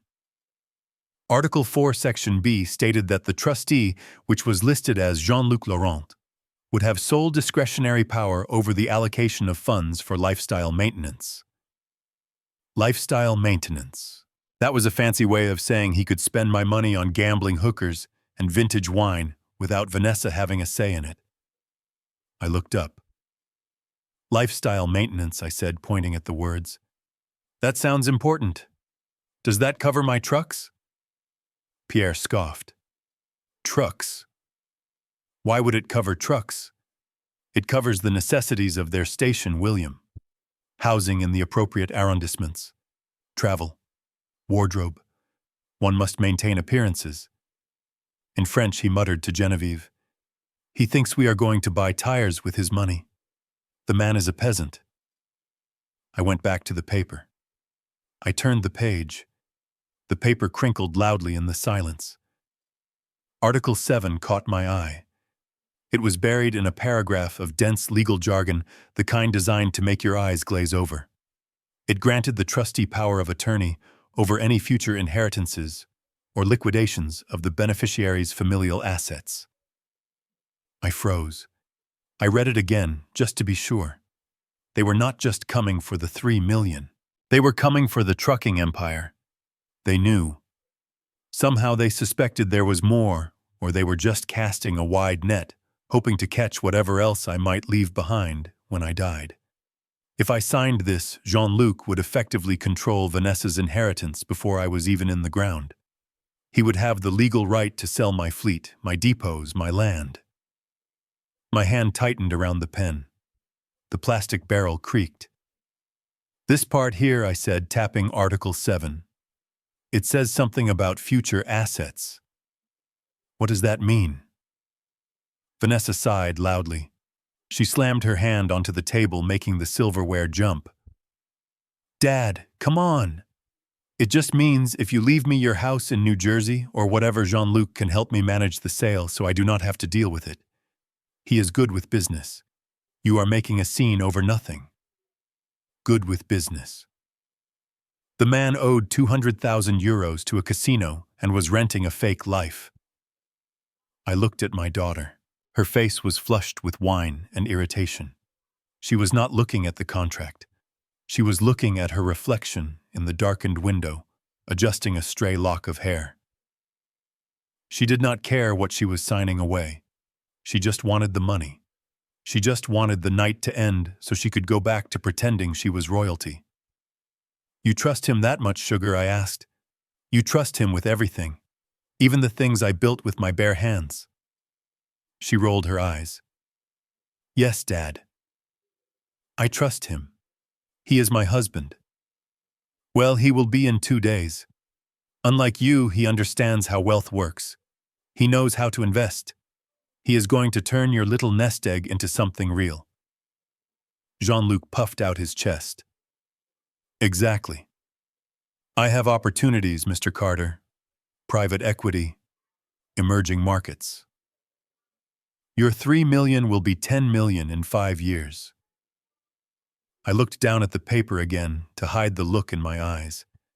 If I looked at him now, I might reach across the table and strangle him. 10 million. He would turn 3 million into 0 in 3 weeks. I kept reading. Article 9. In the event of a dissolution of marriage, the assets within the trust remain under the control of the trustee as compensation for administrative services rendered. I almost laughed out loud. It was a prenuptial agreement in reverse. If they got divorced, he kept the money. He kept everything. He was charging her an administration fee for stealing her inheritance. I looked at Richie. He had read the draft earlier. He gave me a tiny, almost imperceptible nod.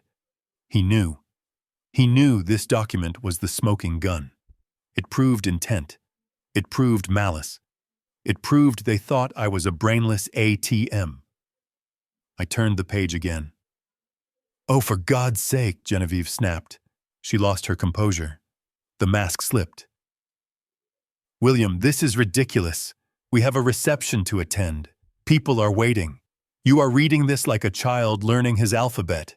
Sign the damn paper. In French, she hissed. If he takes 1 more minute, I am going to scream. He is doing this on purpose. He is too stupid to understand it, so he stares at the words, hoping they will make sense. Just grab his hand and make him sign it. I looked at her. I lowered my glasses. I am just a slow reader, ma'am, I said. Big words confuse me. Jean-Luc stood up. He walked behind my chair. He put his hands on my shoulders. His grip was firm, too firm. It was a threat disguised as a massage. Mr. Carter, we are all family here. We all want the same thing. We want Vanessa to be happy.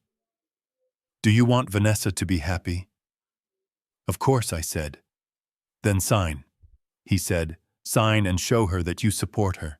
Show her that you are not just a truck driver, but a father who can provide. Show her that you belong at this table.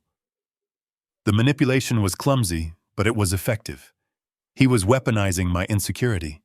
He was telling me that the only way to be a good father was to be a silent banker. I looked at Vanessa. She was glaring at me. Her eyes were hard. Dad, if you do not sign this right now, I am leaving, and you will never see me again. I mean it. You are ruining everything. You are proving them right. You are proving that you are small. Small. I built a company that moves 10,000 tons of freight a day.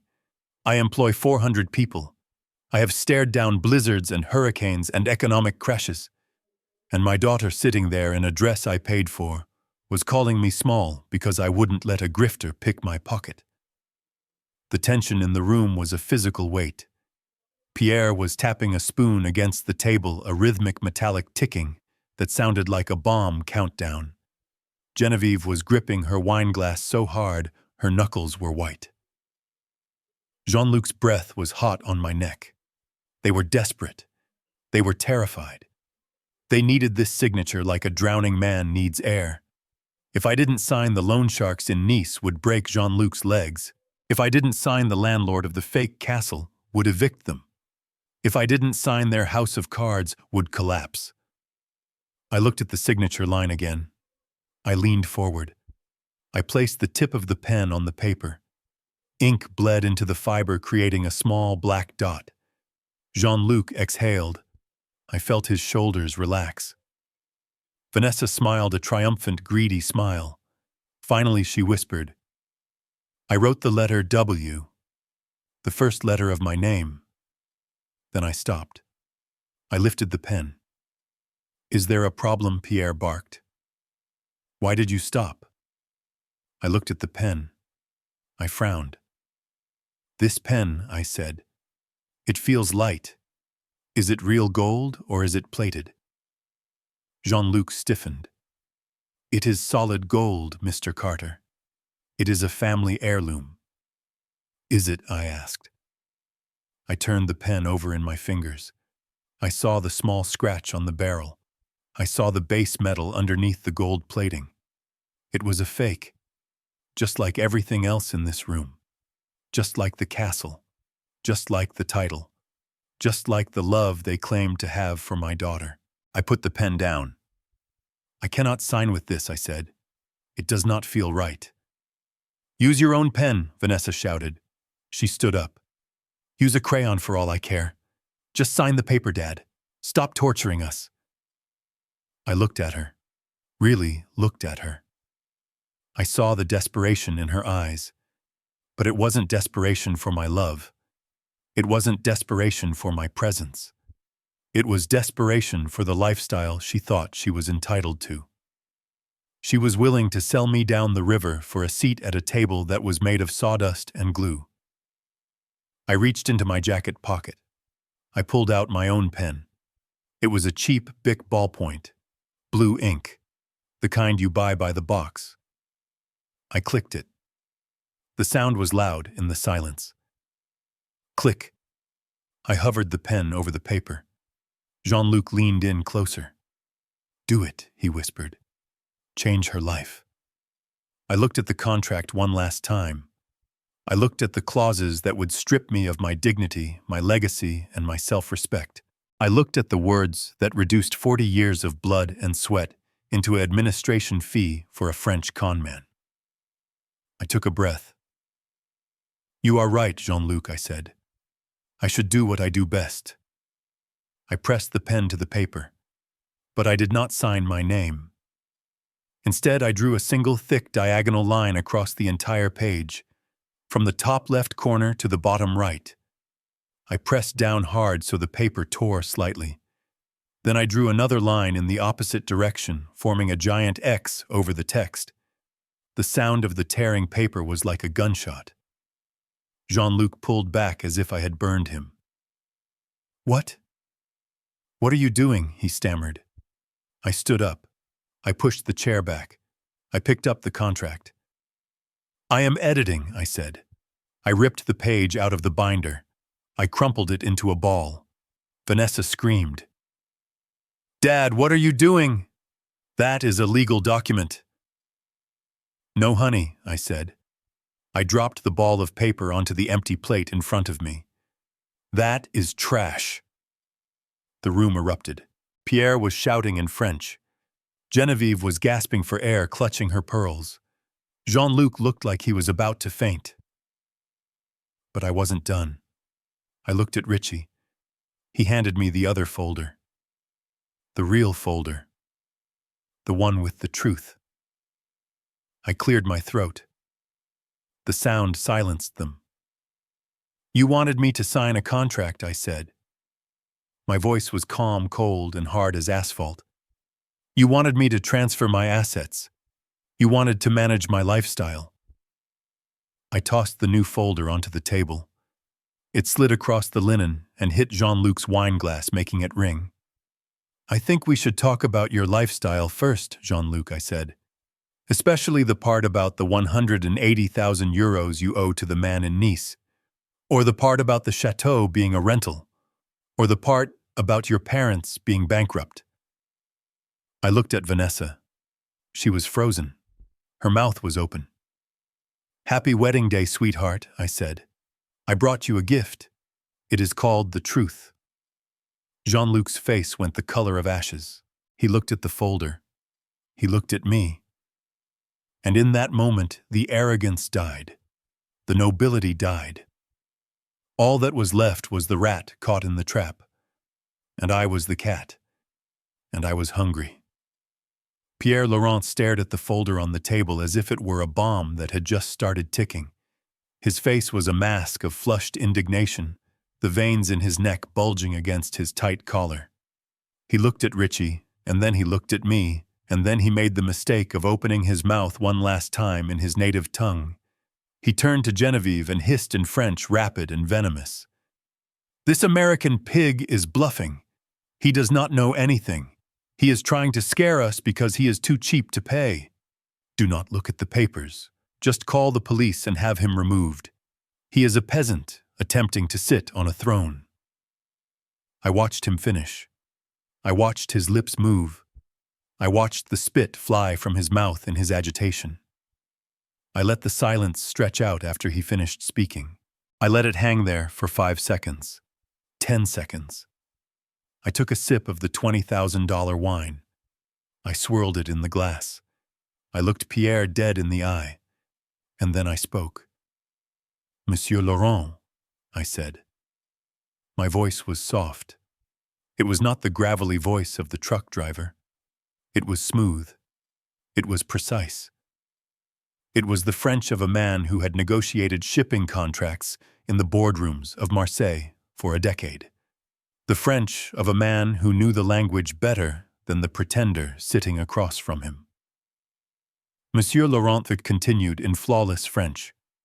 I assure you I am not bluffing. And as for being a peasant, I find that the peasants are often the only ones who actually know the value of the land they stand on. Whereas you, my friend, are standing on quicksand. The sound that came out of Genevieve's throat was not human. It was a strangled gasp, a sharp intake of air that sounded like a seal breaking. Her hand flew to her chest, and her elbow knocked into her wineglass. The crystal-stemmed goblet, the one filled with the Romani Conti, tipped over. The dark red liquid spilled across the pristine white tablecloth, spreading like a gunshot wound, soaking into the fabric and dripping onto her Chanel lap. She did not move. She did not try to stop it. She just stared at me. Her eyes were wide, enormous, terrifyingly white in her painted face. Pierre's mouth opened, but no sound came out. He looked like a fish pulled from the water, gasping, drowning in the air. The color drained from his face so fast, it was like someone had pulled a plug. He went from red to a sickly gray in a heartbeat. Jean-Luc dropped his fork. It clattered onto his china plate, a harsh metallic ring that echoed in the dead silence of the room. He looked at me with pure, unadulterated terror. He knew. In that split second, he knew that the game was not just over. The game had been rigged against him from the moment I walked in the door. Vanessa was the last to understand. She looked at me. She looked at them. She blinked. Dad, she whispered. Since when? Since when do you speak French? Since 1985, Vanessa, I said in English. I leaned forward, resting my elbows on the table right next to the puddle of spilled wine. When I was building the European logistics network, when I was spending 18 hours a day in meetings with port authorities in Le Havre, You were a baby. You do not remember. But I speak it. I read it. And I understand it. I turned my gaze back to Pierre. I switched back to French. I understood when you called me a pig. I understood when you called my daughter a cow. I understood when you said you would put me in a corner at the wedding like a piece of broken furniture. Pierre began to tremble. His hands shook so badly he had to grip the edge of the table to steady himself. Monsieur Carter, he stammered. His French was suddenly weak, hesitant.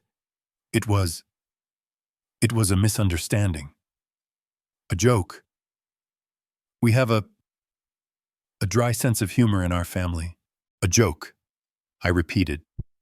I reached into the folder Richie had tossed onto the table. I pulled out a document.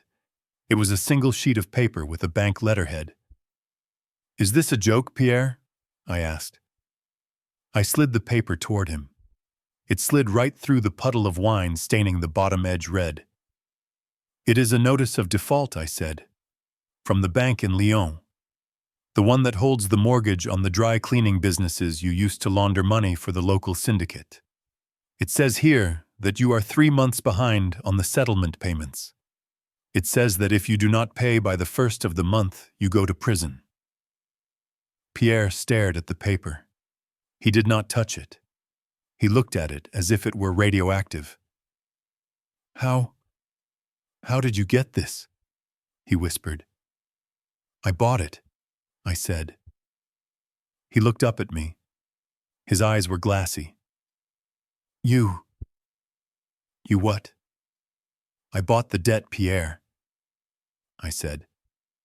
I called the bank this morning. Richie handled the transfer. It cost me pennies on the dollar, really. They were happy to get it off their books. They thought it was a bad loan. But I told them I knew the debtor personally. I leaned back in my chair. I smiled. It was a shark's smile. I am your creditor, Pierre. I own you. I own your debt. I own your past. And right now I hold the keys to your future. If I want to, I can make a phone call and have the French authorities waiting for you at Charles de Gaulle when you try to fly home. I can have you arrested for fraud before dessert is served. Genevieve began to weep. It was a soft, pathetic sound. She covered her face with her hands, her diamond rings clicking against each other. Please, she sobbed. Please, William. We are family. Family. I laughed. It was a harsh sound. 10 minutes ago, I was a peasant. 10 minutes ago, I was a wallet.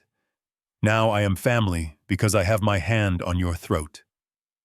I turned to Jean-Luc. The prince, the consultant, the gambler. He was shrinking in his chair. He was trying to make himself small, invisible. He was sweating. Beads of perspiration were rolling down his forehead into his eyes. And you, I said. I pulled another paper from the folder. A spreadsheet. 180,000 euros, I said. To a Mr. Petrov in Nice. A very impatient man, Mr. Petrov. I spoke to his associate today. Jean-Luc let out a whimper. A high-pitched sound like a kicked dog. No, he whispered. You spoke to them, I did, I said. I told them that Jean-Luc Laurent was about to come into a large inheritance. I told them that he was marrying the daughter of a wealthy American trucking magnate. Jean-Luc's eyes lit up with a flicker of hope. You vouched for me? He asked. I shook my head. No, son, I said. I told them that the wedding was off.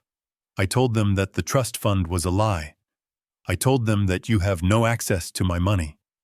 And I told them that you were currently in Paris at L'Ambroisie drinking $20,000 wine while you owed them money. Jean-Luc's face went white. He looked at the door as if he expected Mr. Petrov to walk in right then and there. Why? he croaked. Why would you do that? They will kill me. Because you tried to steal my company, I said. You tried to steal my legacy. You looked me in the eye and lied to me. You made my daughter believe you were a king when you are just a jester with a gambling addiction. I looked at Vanessa. She was sitting perfectly still. She was pale like a statue. Her hands were in her lap. She was staring at Jean-Luc.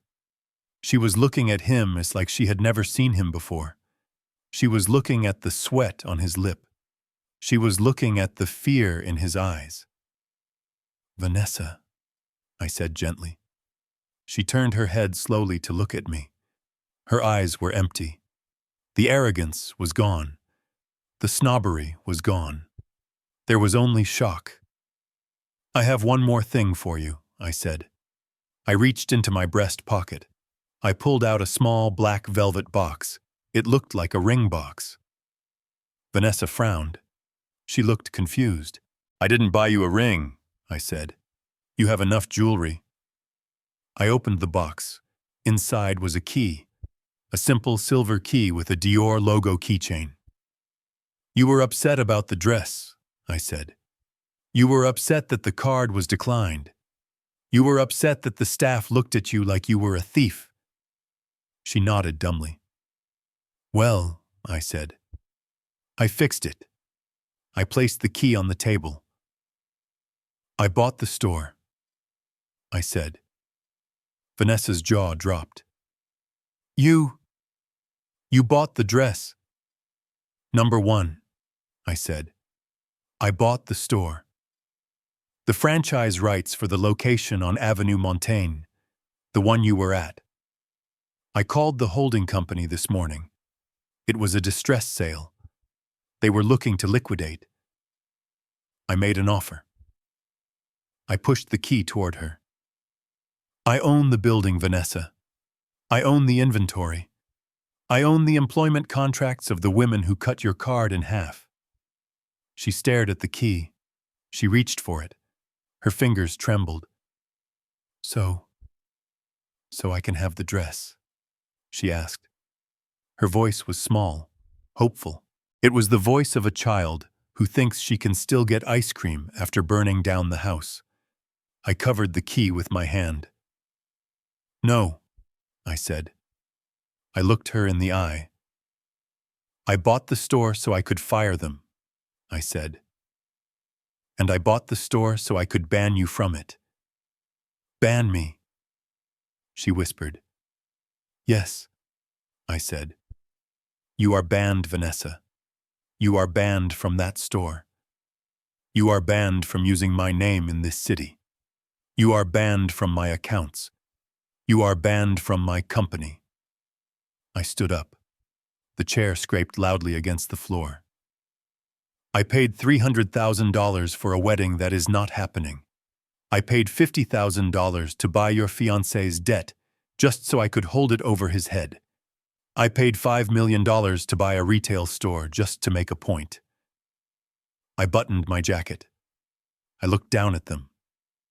The ruined family, the fake aristocrats, and the daughter who thought she was too good for the man who made her. Pierre was weeping openly now. Genevieve was staring into the spilled wine. Jean-Luc was shaking. Richie stood up. He closed his briefcase. He looked at me and nodded. We are done here, Bill, he said. I looked at Vanessa one last time. You wanted a fairy tale, I said. Well, here is the ending. The carriage has turned back into a pumpkin. The horses are mice. And the princess is on her own. I turned my back on them. I walked toward the heavy oak doors. I heard Vanessa's chair slide back. I heard her footsteps running after me. Dad. She screamed. Dad, wait. I did not stop. I pushed the doors open. I walked into the main dining room. The diners looked up. They saw a man in a gray suit walking with purpose. They saw a lawyer with a briefcase. And they saw a girl in a white dress running after them, tears streaming down her face. Dad, please. She grabbed my arm. She dug her fingers into my sleeve. Everyone is looking. Please, do not leave me here. They have no money.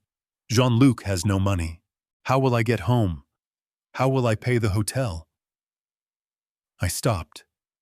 I looked down at her hand on my arm, the hand with the diamond engagement ring that I now knew was probably fake or unpaid for. I gently removed her hand. Figure it out, I said. But I have nothing, she sobbed. You cut my cards. You canceled the transfer. I have nothing. You have your lineage, I said. You have your nobility. You have your sophisticated in-laws. Ask them. They are broke. She shrieked. You know they are broke. You just destroyed them. I didn't destroy them, Vanessa, I said. I just turned on the lights. They destroyed themselves, and you helped them. You were ashamed of me. You were ashamed of the work that paid for your life. I leaned in close. You said oil and water do not mix, I said. You were right. I am the oil. I fuel the engine. You are just water, and you just evaporated. I turned away. I walked out of the restaurant. I walked out into the cool Paris air. The rain had stopped. The stars were out. I heard her screaming my name behind me. I heard the maitre d' asking her to lower her voice. I heard the door close. I walked to the waiting car. Richie held the door open for me. I got in. I sat back in the leather seat. I took a deep breath. It was over. The lesson was delivered. Richie got in beside me. He tapped the partition. To the airport, he said to the driver. We pulled away from the curb. I did not look back. I did not look at the window of the restaurant. I knew what was happening inside. I knew the panic that was setting in. I knew the accusations that were flying. I took out my phone. I opened my banking app. I looked at the balance. It was lower than it was yesterday. A lot lower. But I felt richer than I had in years. Did I go too hard? I asked Richie. Richie looked at me. He loosened his tie. You bought a Dior store bill, just to ban her. That is biblical. That is Old Testament. She needed to know. I said. She knows, Richie said. Believe me, she knows. You didn't just burn the bridge. You nuked the river. I nodded. I closed my eyes. I was tired. Bone tired. But as the car sped through the streets of Paris heading back to the private jet that would take me home to my modest house in New Jersey, I felt a strange sense of peace. I had lost a daughter, but I had reclaimed my dignity. And sometimes you have to lose something to find yourself again. I was Bill Carter, truck driver, and I was going home. I stood by the open door of the black Mercedes, the engine idling with a low hum that sounded like a growl in the quiet Paris street. I had shaken Vanessa off. I had turned my back. But the rats were not done scurrying. They were not ready to let the ship sink without trying to claw their way onto the lifeboat. The heavy doors of the restaurant burst open again. It wasn't just Vanessa this time. It was the whole pack. Jean-Luc stumbled out first, looking like a man who had been punched in the gut. Pierre and Genevieve followed, their faces masks of panic and running mascara. They looked like a grotesque parade of failed ambitions spilling out onto the sidewalk under the streetlights. Mr. Carter, wait, Jean-Luc shouted. He ran toward me, his arms outstretched. Please, we can work this out. The debt, the 180,000. We can make a payment plan. I have prospects. I have a deal closing next week in Zurich. I stopped. I didn't get in the car yet. I leaned against the frame and crossed my arms. I looked at him. I looked at the sweat staining the collar of his expensive shirt. I looked at the panic in his eyes. He wasn't worried about losing Vanessa. He wasn't worried about losing his honor. He was worried about his kneecaps. Mr. Petrov in Nice was not known for his patience. "You want a payment plan?" I asked. "Yes. Yes, exactly." Jean-Luc panted, stopping a few feet away. He didn't dare come closer. "Just a bridge loan. Until the wedding. Until I get back on my feet." I laughed. It was a short, sharp sound. "There is no wedding, Jean-Luc," I said. "And you are not getting back on your feet. You are going to be crawling for a long time. But since you brought up the debt, let us discuss collateral." "Collateral?" He blinked. "You owe me money," I said. "I own your debt note, and right now you look like a flight risk, so I am calling the loan." I extended my hand. "Palm up." "The watch," I said. Jean-Luc froze. He instinctively covered his left wrist with his right hand. The watch was a Patek Philippe, or at least it looked like one. It was probably the only asset he had left that wasn't leased or stolen. My watch," he stammered. "Give it to me," I said. My voice wasn't loud, but it cut through the night air like a knife. "It is a down payment. Unless you want me to call Mr. Petrov right now and tell him you refuse to pay." Jean-Luc looked at me. Then he looked at the phone in my other hand. He trembled. Slowly, painfully, he undid the clasp. He took off the watch. He handed it to me. His hand was shaking so bad, he almost dropped it. I took it. I looked at it under the streetlight. It was heavy. Real gold. Probably bought with the deposit from another conned father-in-law. I slipped it into my pocket. "And the keys," I said. "Keys. The Porsche," I said. "The silver 911 you drove to my house in Jersey. The one you leased under a shell company that I also happen to have a lien on now because I bought the debt from the leasing agency this morning." He stared at me. His mouth hung open. You bought the car note too." "I bought everything, Jean-Luc," I said. "I told you. I know logistics. I know how to encircle an enemy. Now give me the keys. You are walking home." He dug into his pocket. He pulled out the key fob. He held it tight for a second, his knuckles white. It was the symbol of his fake success. The symbol of the speed he used to run away from his failures. He dropped it into my hand. I tossed the keys to Richie, who was standing by the trunk of the Mercedes. "Have the car picked up, Richie," I said. "Sell it for parts. Now get out of my sight." I turned to get in the car. But that was when the explosion happened. It wasn't a physical explosion. It was the explosion of a man who had lost everything and needed someone to blame. And he couldn't blame me. I was too big. I was too powerful. So he turned on the only person smaller than him. He turned on Vanessa. She was standing there, shivering in her white dress, her arms wrapped around herself, tears streaming down her face. She looked at him with pleading eyes. She was waiting for him to comfort her. She was waiting for him to say that they would get through this together, that their love was stronger than money. "Jean-Luc," she whispered. "What do we do?" He looked at her, and his face twisted into a snarl that was pure, ugly hatred. "What do we do?" he mocked her. "We. There is no we, you stupid cow. Look at what you did. Look at what your father did to me." Vanessa flinched as if he had hit her. "Jean-Luc!" "Shut up!" he screamed. His voice echoed off the stone buildings.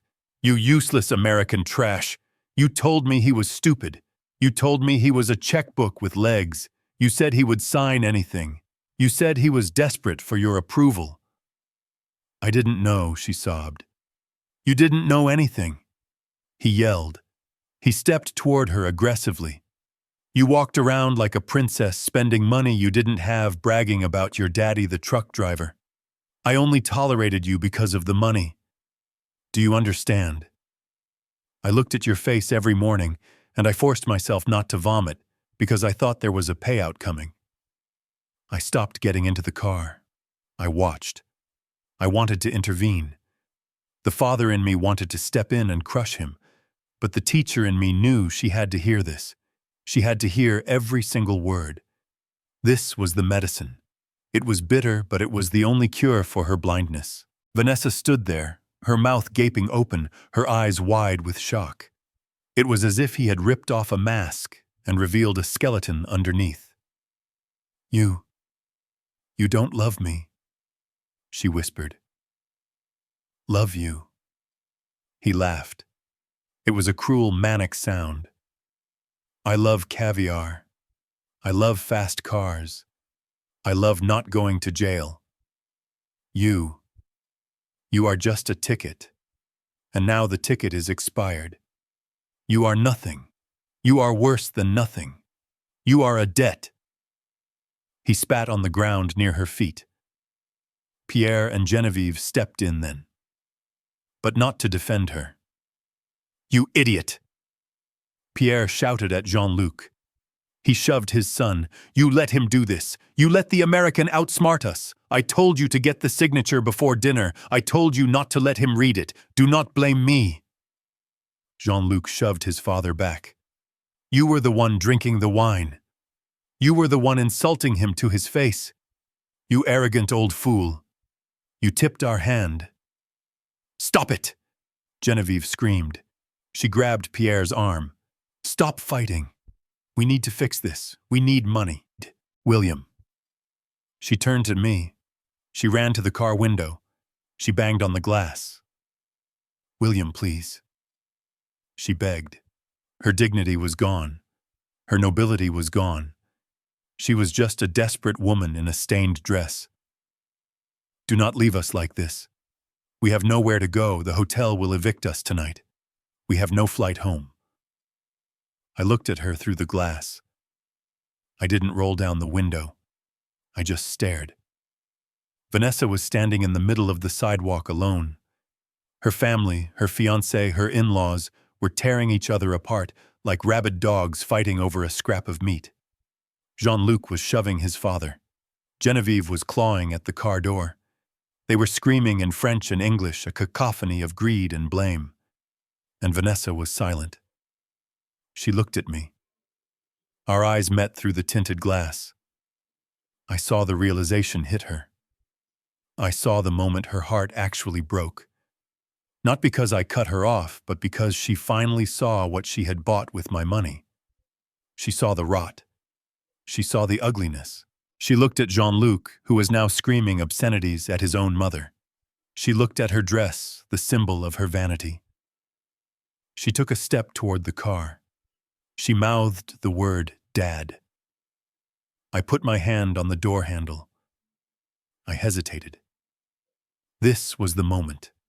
I could open the door. I could let her in. I could save her from the cold and the shame. I could take her home and we could pretend this never happened. But if I did that, she would never learn. If I saved her now, she would spend the rest of her life blaming me for ruining her wedding instead of blaming them for ruining her life. She needed to stand in the rain. She needed to feel the cold. She needed to find her own way back to the hotel. I took my hand off the handle. I tapped the partition. "Go," I said to the driver. The car pulled away smoothly. I watched them in the rearview mirror. I saw Jean-Luc trying to chase the car for a few steps before giving up and kicking a trash can. I saw Genevieve collapse onto the sidewalk. I saw Pierre holding his head in his hands. And I saw Vanessa standing there alone under the street lamp, a white figure growing smaller and smaller in the distance. She didn't run after me this time. She just stood there watching her safety net drive away. Richie looked at me. He didn't say anything. He poured 2 fingers of scotch from the crystal decanter in the armrest. He handed me the glass. I took it. My hand was steady. "That was hard, Bill," he said quietly. "Raising a child is hard, Richie," I said. "Saving them is harder." I looked down at the Patek Philippe watch in my hand. It was heavy. It was gold. And it was ticking. Tick, tick, tick. Time was up for the Laurents.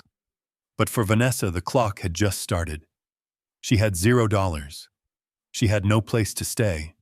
She had no friends in Paris. She was about to find out what she was made of. Was she her father's daughter? Or was she just a passenger in her own life? I drank the scotch. "We head back to Jersey tonight," I said. "I have trucks to run." Richie nodded. "And the girl?" he asked. I looked out the window at the blurring lights of Paris. "If she is a Carter," I said, "she will find a way. If she isn't, well then she belongs here with them." The car sped up, merging onto the highway, leaving the city of lies behind. I closed my eyes. I didn't sleep. I just listened to the hum of the engine and waited for the plane that would take me back to the world where work meant something and a handshake was a contract. I was done with nobility. I was ready to get back to the mud. I settled into the back seat of the black Mercedes, and the leather creaked under my weight. It was a sound of finality, a period at the end of a very long, very painful sentence. Richie sat next to me, and I could hear him exhale a breath he must have been holding for the last hour. The air inside the car was still and smelled of lemon polish and conditioned air, a stark contrast to the scent of rain and desperation outside. The driver put the car in gear. I saw his eyes flick to the rearview mirror, seeking instruction. "Drive," I said. My voice was gravel. "Do not stop." The car began to move, smoothly, silently pulling away from the curb of the Place des Vosges. I did not want to look. Every instinct in my body screamed at me to keep my eyes forward, to focus on the road ahead, to forget the wreckage in the rear view. But I am a father, and a father always looks. I turned my head. Vanessa was standing exactly where I had left her, frozen on the wet pavement, like a statue carved from ice and regret. Her white dress, the one she had fought so hard for, the one that had cost her a relationship with me, was splattered with mud at the hem. It glowed ghost-like under the street lamps. She looked small, smaller than I had ever seen her. Even when she was a child, she had occupied space with her energy, her demands, her laughter. Now she looked like a paper doll that had been left out in the storm. Then she moved. The realization that I was actually leaving, that the threats were not just words, that the safety net was truly gone, finally hit her. It snapped the strings that held her up. "Dad," she screamed. It was a raw, primal sound. It penetrated the soundproof glass of the luxury car. She started to run. She ran in her high heels, stumbling on the cobblestones. She ran in the $20,000 dress that legally belonged to me. She ran past Jean-Luc, who was still screaming at his parents. She ran past the maitre d', who was watching with a mixture of pity and professional disdain. She ran toward my car. "Dad, please stop," she yelled. Her hands were outstretched, grasping at the air, grasping for the bumper, grasping for salvation. "Dad, I have no money. I have nowhere to go, please." The driver hesitated. He slowed down slightly. It was human nature. You see a young woman crying and running after a car, you slow down. I leaned forward. I said, "Drive," I growled. "Do not slow down." The driver nodded quickly and pressed the accelerator. The engine purred, a deep surge of power that widened the gap between us and her. I watched her through the tinted glass. She was running faster now, desperation fueling her legs. Her hair had come loose from its elegant updo and was whipping around her face. Her makeup was streaked, dark lines of mascara carving paths down her cheeks. "I am sorry," she screamed. "Dad, I am so sorry. I love you. Please open the door." My hand twitched on my lap. It would be so easy. It would be the easiest thing in the world to tap the glass to tell the driver to stop, to open the door and let her in. I could wrap her in my jacket. I could take her to the hotel. I could order her room service and tell her everything was going to be all right. I could fix it. I had the money. I had the power. I could fix anything. But fixing it would break her. If I opened that door, I would be teaching her that betrayal has no cost. I would be teaching her that she could spit in my face, and I would still wipe her chin. I would be confirming everything the Laurents believed about Americans, that we are soft, that we are foolish, that we can be used. And worse, I would be robbing her of the only chance she had to become a real person. She needed this rock bottom. She needed to feel the pavement under her feet, without a red carpet covering it. She needed to know what it felt like to be cold, to be hungry, to be alone. Only then would she understand what I had done to build the life she took for granted. So I did not tap the glass. I kept my hand on my lap. I clenched my fist until my nails dug into my palm. She was getting closer to the car for a second as we turned a corner, but then we hit a straightaway and the Mercedes pulled away effortlessly. She lunged forward, her fingers brushing the taillight, leaving a smudge on the red plastic. And then she fell. Her heel caught in a grate, or maybe she just gave up. She went down hard. She hit the wet street with a splash, her white dress billowing out around her like a collapsed parachute. She didn't get up. She just knelt there in the middle of the road in the rain, under the uncaring lights of Paris. She was alone. Truly alone. Jean-Luc was not running after her. He was back on the sidewalk trying to save his own skin, probably already plotting how to blame her for his debts. His parents were useless. Her friends were not here. Her credit cards were plastic scraps. Her hotel room was locked. She had nothing. She was wearing a dress she did not own. She was standing in a city where she did not speak the language, not really. She had no cash. She had no ride. She was 28 years old, and for the first time in her life she was completely and utterly destitute. I watched until we turned another corner and she disappeared from view. A small white dot swallowed by the gray city. I turned back around in my seat. I let out a breath that shook my entire body. I felt like I had just cut off my own arm. "You okay?" Bill Ritchie asked softly. He wasn't looking at me. He was looking out his window, giving me dignity. "No," I said. My voice was thick. "I am not okay. That is my little girl, Ritchie. She needed it," he said. "I know," I said. "I know she needed it. But it doesn't make it feel good. It feels like hell." "It is supposed to feel like hell," he said. "That is how you know you are a good father. A bad father wouldn't care. A weak father would have stopped the car. You are a good father, Bill. You are doing the hard work." I rubbed my face with my hands. My skin felt rough. "She has the return ticket," I said. "I didn't cancel her flight home. It is in her email." Ritchie nodded. "She will figure it out. She has a phone. She has legs. She will get to the airport. It might take her a day or two. She might have to sleep in a lobby or pawn those earrings you gave her, but she will get there." "And if she doesn't?" I asked. The fear was a cold worm in my gut. "Then she isn't a Carter," Ritchie said firmly. "But she is Bill." I saw her eyes back there. She was scared, yes, but she was also angry. Anger is good. Anger is fuel. She will use it. I hoped he was right. I prayed he was right. I pulled my phone out. I wanted to check if she had called. I wanted to see if she had texted. But I knew I couldn't answer. Not yet. Not tonight. Tonight she had to sit in the dark. I looked at the screen. Nothing yet. She was probably still crying in the street.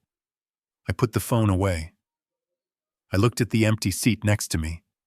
The seat where she should have been if things had been different. If she had been grateful. If she had been kind. But she wasn't. She was a snob who tried to erase me. I closed my eyes and listened to the hum of the tires on the asphalt. I thought about the miles I had driven to pay for that dress. I thought about the lonely nights in motel rooms to pay for that ring. I had paid my dues. Now it was her turn to pay hers. The car merged onto the highway heading toward the airport. The city lights began to fade behind us. "Goodbye, Vanessa," I whispered to the empty air. "I hope you find yourself out there. Because the girl who walked into that restaurant is dead. And the woman who walks out, well, I hope I get to meet her someday. But not today. Today I was just a truck driver hauling a heavy load of grief back to New Jersey. And the road was long. The morning mist hung low over the lake, curling around the reeds like smoke. It was quiet. The kind of quiet you can't buy. The kind of quiet that doesn't exist in Paris or New York. I cast my line out. The lure hit the water with a soft plop, sending ripples outward. Richie sat in the folding chair next to me. He had a beer in the cup holder, even though it was 10 in the morning. He was retired now, mostly. After the Paris job, he said he had seen enough excitement to last him a lifetime. "Any bites?" Richie asked. "Not yet," I said. "They are thinking about it. Fish are smart. They don't just jump at the first shiny thing they see. They wait. They assess." We sat in silence for a while. It was comfortable silence. The silence of two men who know where the bodies are buried. "It has been 6 months," Bill Ritchie said. He wasn't looking at me. He was looking at the bobber floating on the gray water. "Have you heard from her?" I reeled in a little bit just to give the line some tension. "I got an email yesterday," I said. And Richie asked. I didn't answer it, I said. "Not yet." Richie nodded. He took a sip of his beer. "What did it say?" he asked. "It was short," I said. "She didn't ask for money. She didn't ask for a plane ticket. She just said, 'Happy birthday, Dad.' And she attached a photo. A photo of what?" "A pay stub," I said. Richie laughed. A soft chuckle that scared a duck nearby. "A pay stub," he said. "From where?" "A diner in Queens," I said. "The Rust Bucket. It is a greasy spoon on Northern Boulevard. She is pulling double shifts. Waitressing." "Waitressing," Richie said. "Vanessa Carter, the girl who wouldn't wear anything that didn't have a designer logo, is slinging hash in Queens." "She is," I said. "And she is good at it, apparently. The manager told my private investigator she is the hardest worker he has. She shows up on time. She doesn't complain. She takes the extra shifts when the other girls call out." The investigator, Richie asked, "You are still having her watched?" "I am a father, Richie," I said. I cut her off. I didn't stop caring. I just need to know she is safe. I need to know she is eating. I am not interfering. I am not helping. But I am watching. And she is living where Richie asked. "A studio apartment in Astoria," I said. "4th floor walk up. No doorman. No view of the Eiffel Tower. Just a view of a brick wall and a fire escape. She pays the rent herself. Cash. Tips." Richie shook his head. "That is a hell of a turnaround, Bill. 6 months ago she was sipping $20,000 wine and calling you a peasant. Now she is serving coffee to guys who look exactly like you." "That is the point," I said. She needed to meet the people she despised. She needed to serve them. She needed to understand that the guy in the work boots isn't dirty. He is tired. He is the backbone of the world. And she needed to learn that a dollar isn't just a piece of paper. It is a unit of life. It represents time. It represents sweat. I looked out at the lake. The sun was burning off the mist, revealing the trees on the far bank. They were turning orange and red. Autumn was coming. "She wrote something else in the email," I said. "Yeah," Richie asked. "She said she was sorry," I said. "Not for the wedding, not for the money. She said she was sorry for being ashamed. She said she met a truck driver last week, a guy who comes in for breakfast every Tuesday. He reminded her of me. She said she talked to him, really talked to him, and she realized she had been looking at the world through a dirty window her whole life.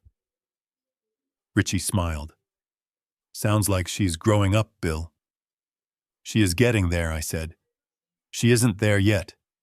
She still has some road to travel. But she is in the driver's seat now. That is all I ever wanted. What about the money? Richie asked. The 300 grand, the wedding fund. I reeled in the line. I checked the bait. It was still there. I spent it, I said. Richie raised an eyebrow. You spent it. On what? A new boat. A vacation. No, I said. I set up a scholarship fund. A scholarship? Richie asked. The William Carter International Exchange Program, I said. It is for the children of long-haul truckers, specifically for kids who want to study foreign languages and culture. Richie started to laugh again. This time it was a real belly laugh. He slapped his knee. You are kidding, he said. You set up a fund for truckers' kids to learn French. I smiled. It was the first time I had really smiled in 6 months. Why not, I said. Why should the Laurents of the world be the only ones who speak the language of diplomacy? Why should culture be gated by a bank account? I want the next generation of blue-collar kids to be able to walk into L'Ambroisie and read the menu right side up. I want them to be able to look a snob in the eye and tell him to go to hell in perfect Parisian French. That is beautiful, Bill Richie said, wiping his eyes. That is poetic justice. It is investment, I said. I am investing in dignity. We fell silent again. The water lapped against the hull of the boat. It was peaceful, and the Lawrence Richie asked, Whatever happened to the royalty? I cast the line out again. It flew high and far, landing in the deep water. Scattered to the wind, I said. Pierre is in a minimum security prison in Lyon for tax fraud. Turns out I wasn't the only creditor he stiffed. Genevieve is living with her sister in a small flat in Marseille. I heard she is selling her fake jewelry on eBay. And Jean-Luc? Jean-Luc is in the wind, I said. Last I heard, he was washing dishes in a hostel in Belgium. Mr. Petrov, the lender in Nice, has a long memory. Jean-Luc has to keep moving. He will be running for the rest of his life. Richie nodded. So you won, he said. I looked at him. Did I asked. I looked down at my hands. They were old hands, spotted, scarred. They had held steering wheels and gear shifts and baby bottles and contracts. I didn't do this to win, Richie, I said. You don't beat your children. You raise them. Sometimes raising them means lifting them up. Sometimes it means knocking them down so they can learn how to stand up on their own. I lost my daughter for a while, I continued. I lost the little girl who used to think I hung the moon. But I think I might be getting a woman back. A real woman. One who knows the value of a hard day's work. One who knows that respect is earned, not inherited. I checked my phone. The email was still there. Happy birthday, Dad. I tapped the reply button. I typed 2 words. I am proud. I didn't hit send yet. I would wait. I would let her work a few more shifts. I would let her survive the winter on her own. I would let her build a little more muscle. But I would send it. Eventually. I put the phone away. I got a bite. The tip of the rod dipped. The line went tight. I stood up. I braced my feet against the deck. I started to reel. It was heavy. It was a fighter. Got one, Richie yelled. Yeah, I said. I got one. I pulled. The fish fought. It wanted to stay in the dark. It wanted to stay in the deep. But I was patient. I was strong. I reeled it in slowly, giving it line when it ran, pulling when it tired. It was a dance, a struggle, just like fatherhood. You hold on tight. You let go. You pull. You hope the line doesn't break. And eventually, if you are lucky and if you are patient, you bring them home. I pulled the fish out of the water. It was a bass, a big one. It thrashed in the net, shining gold and green in the sunlight. Beautiful, Richie said. I looked at it. It was fighting for its life. It was strong. It was beautiful because it was struggling. I reached into the net. I carefully removed the hook. I lowered the fish back into the water. Go on, I whispered. It stayed there for a second, stunned. Then with a flick of its tail, it shot back into the depths, back to the struggle, back to the life it knew. Why did you let it go? Richie asked. Because I said, wiping my hands on my jeans. It isn't ready for the dinner table yet. It has more growing to do. I sat back down. I picked up my coffee thermos. I looked at the sky. It was big and blue and endless. I was Bill Carter. I was a truck driver. I was a millionaire. I was a father. And for the first time in a long time, I was at peace. The road was still long, but at least now I knew who was driving. In the end, I realized that true wealth isn't measured in bank accounts or rented castles in France. It is measured in integrity and the calluses on your hands and the peace in your heart. The Laurents chased an illusion and lost everything. I stuck to my roots and kept my dignity. To anyone watching who feels undervalued or judged by appearances, hold your head high. Your worth isn't defined by someone else's inability to see it. And to parents, don't be afraid to let your children struggle. It is in the struggle that they find their strength and ultimately themselves. If you enjoyed this story of justice and redemption, please hit that like button and subscribe to the channel for more stories like this. Let me know in the comments, would you have forgiven Vanessa sooner, or did she need the tough love I read every single one? See you in the next video.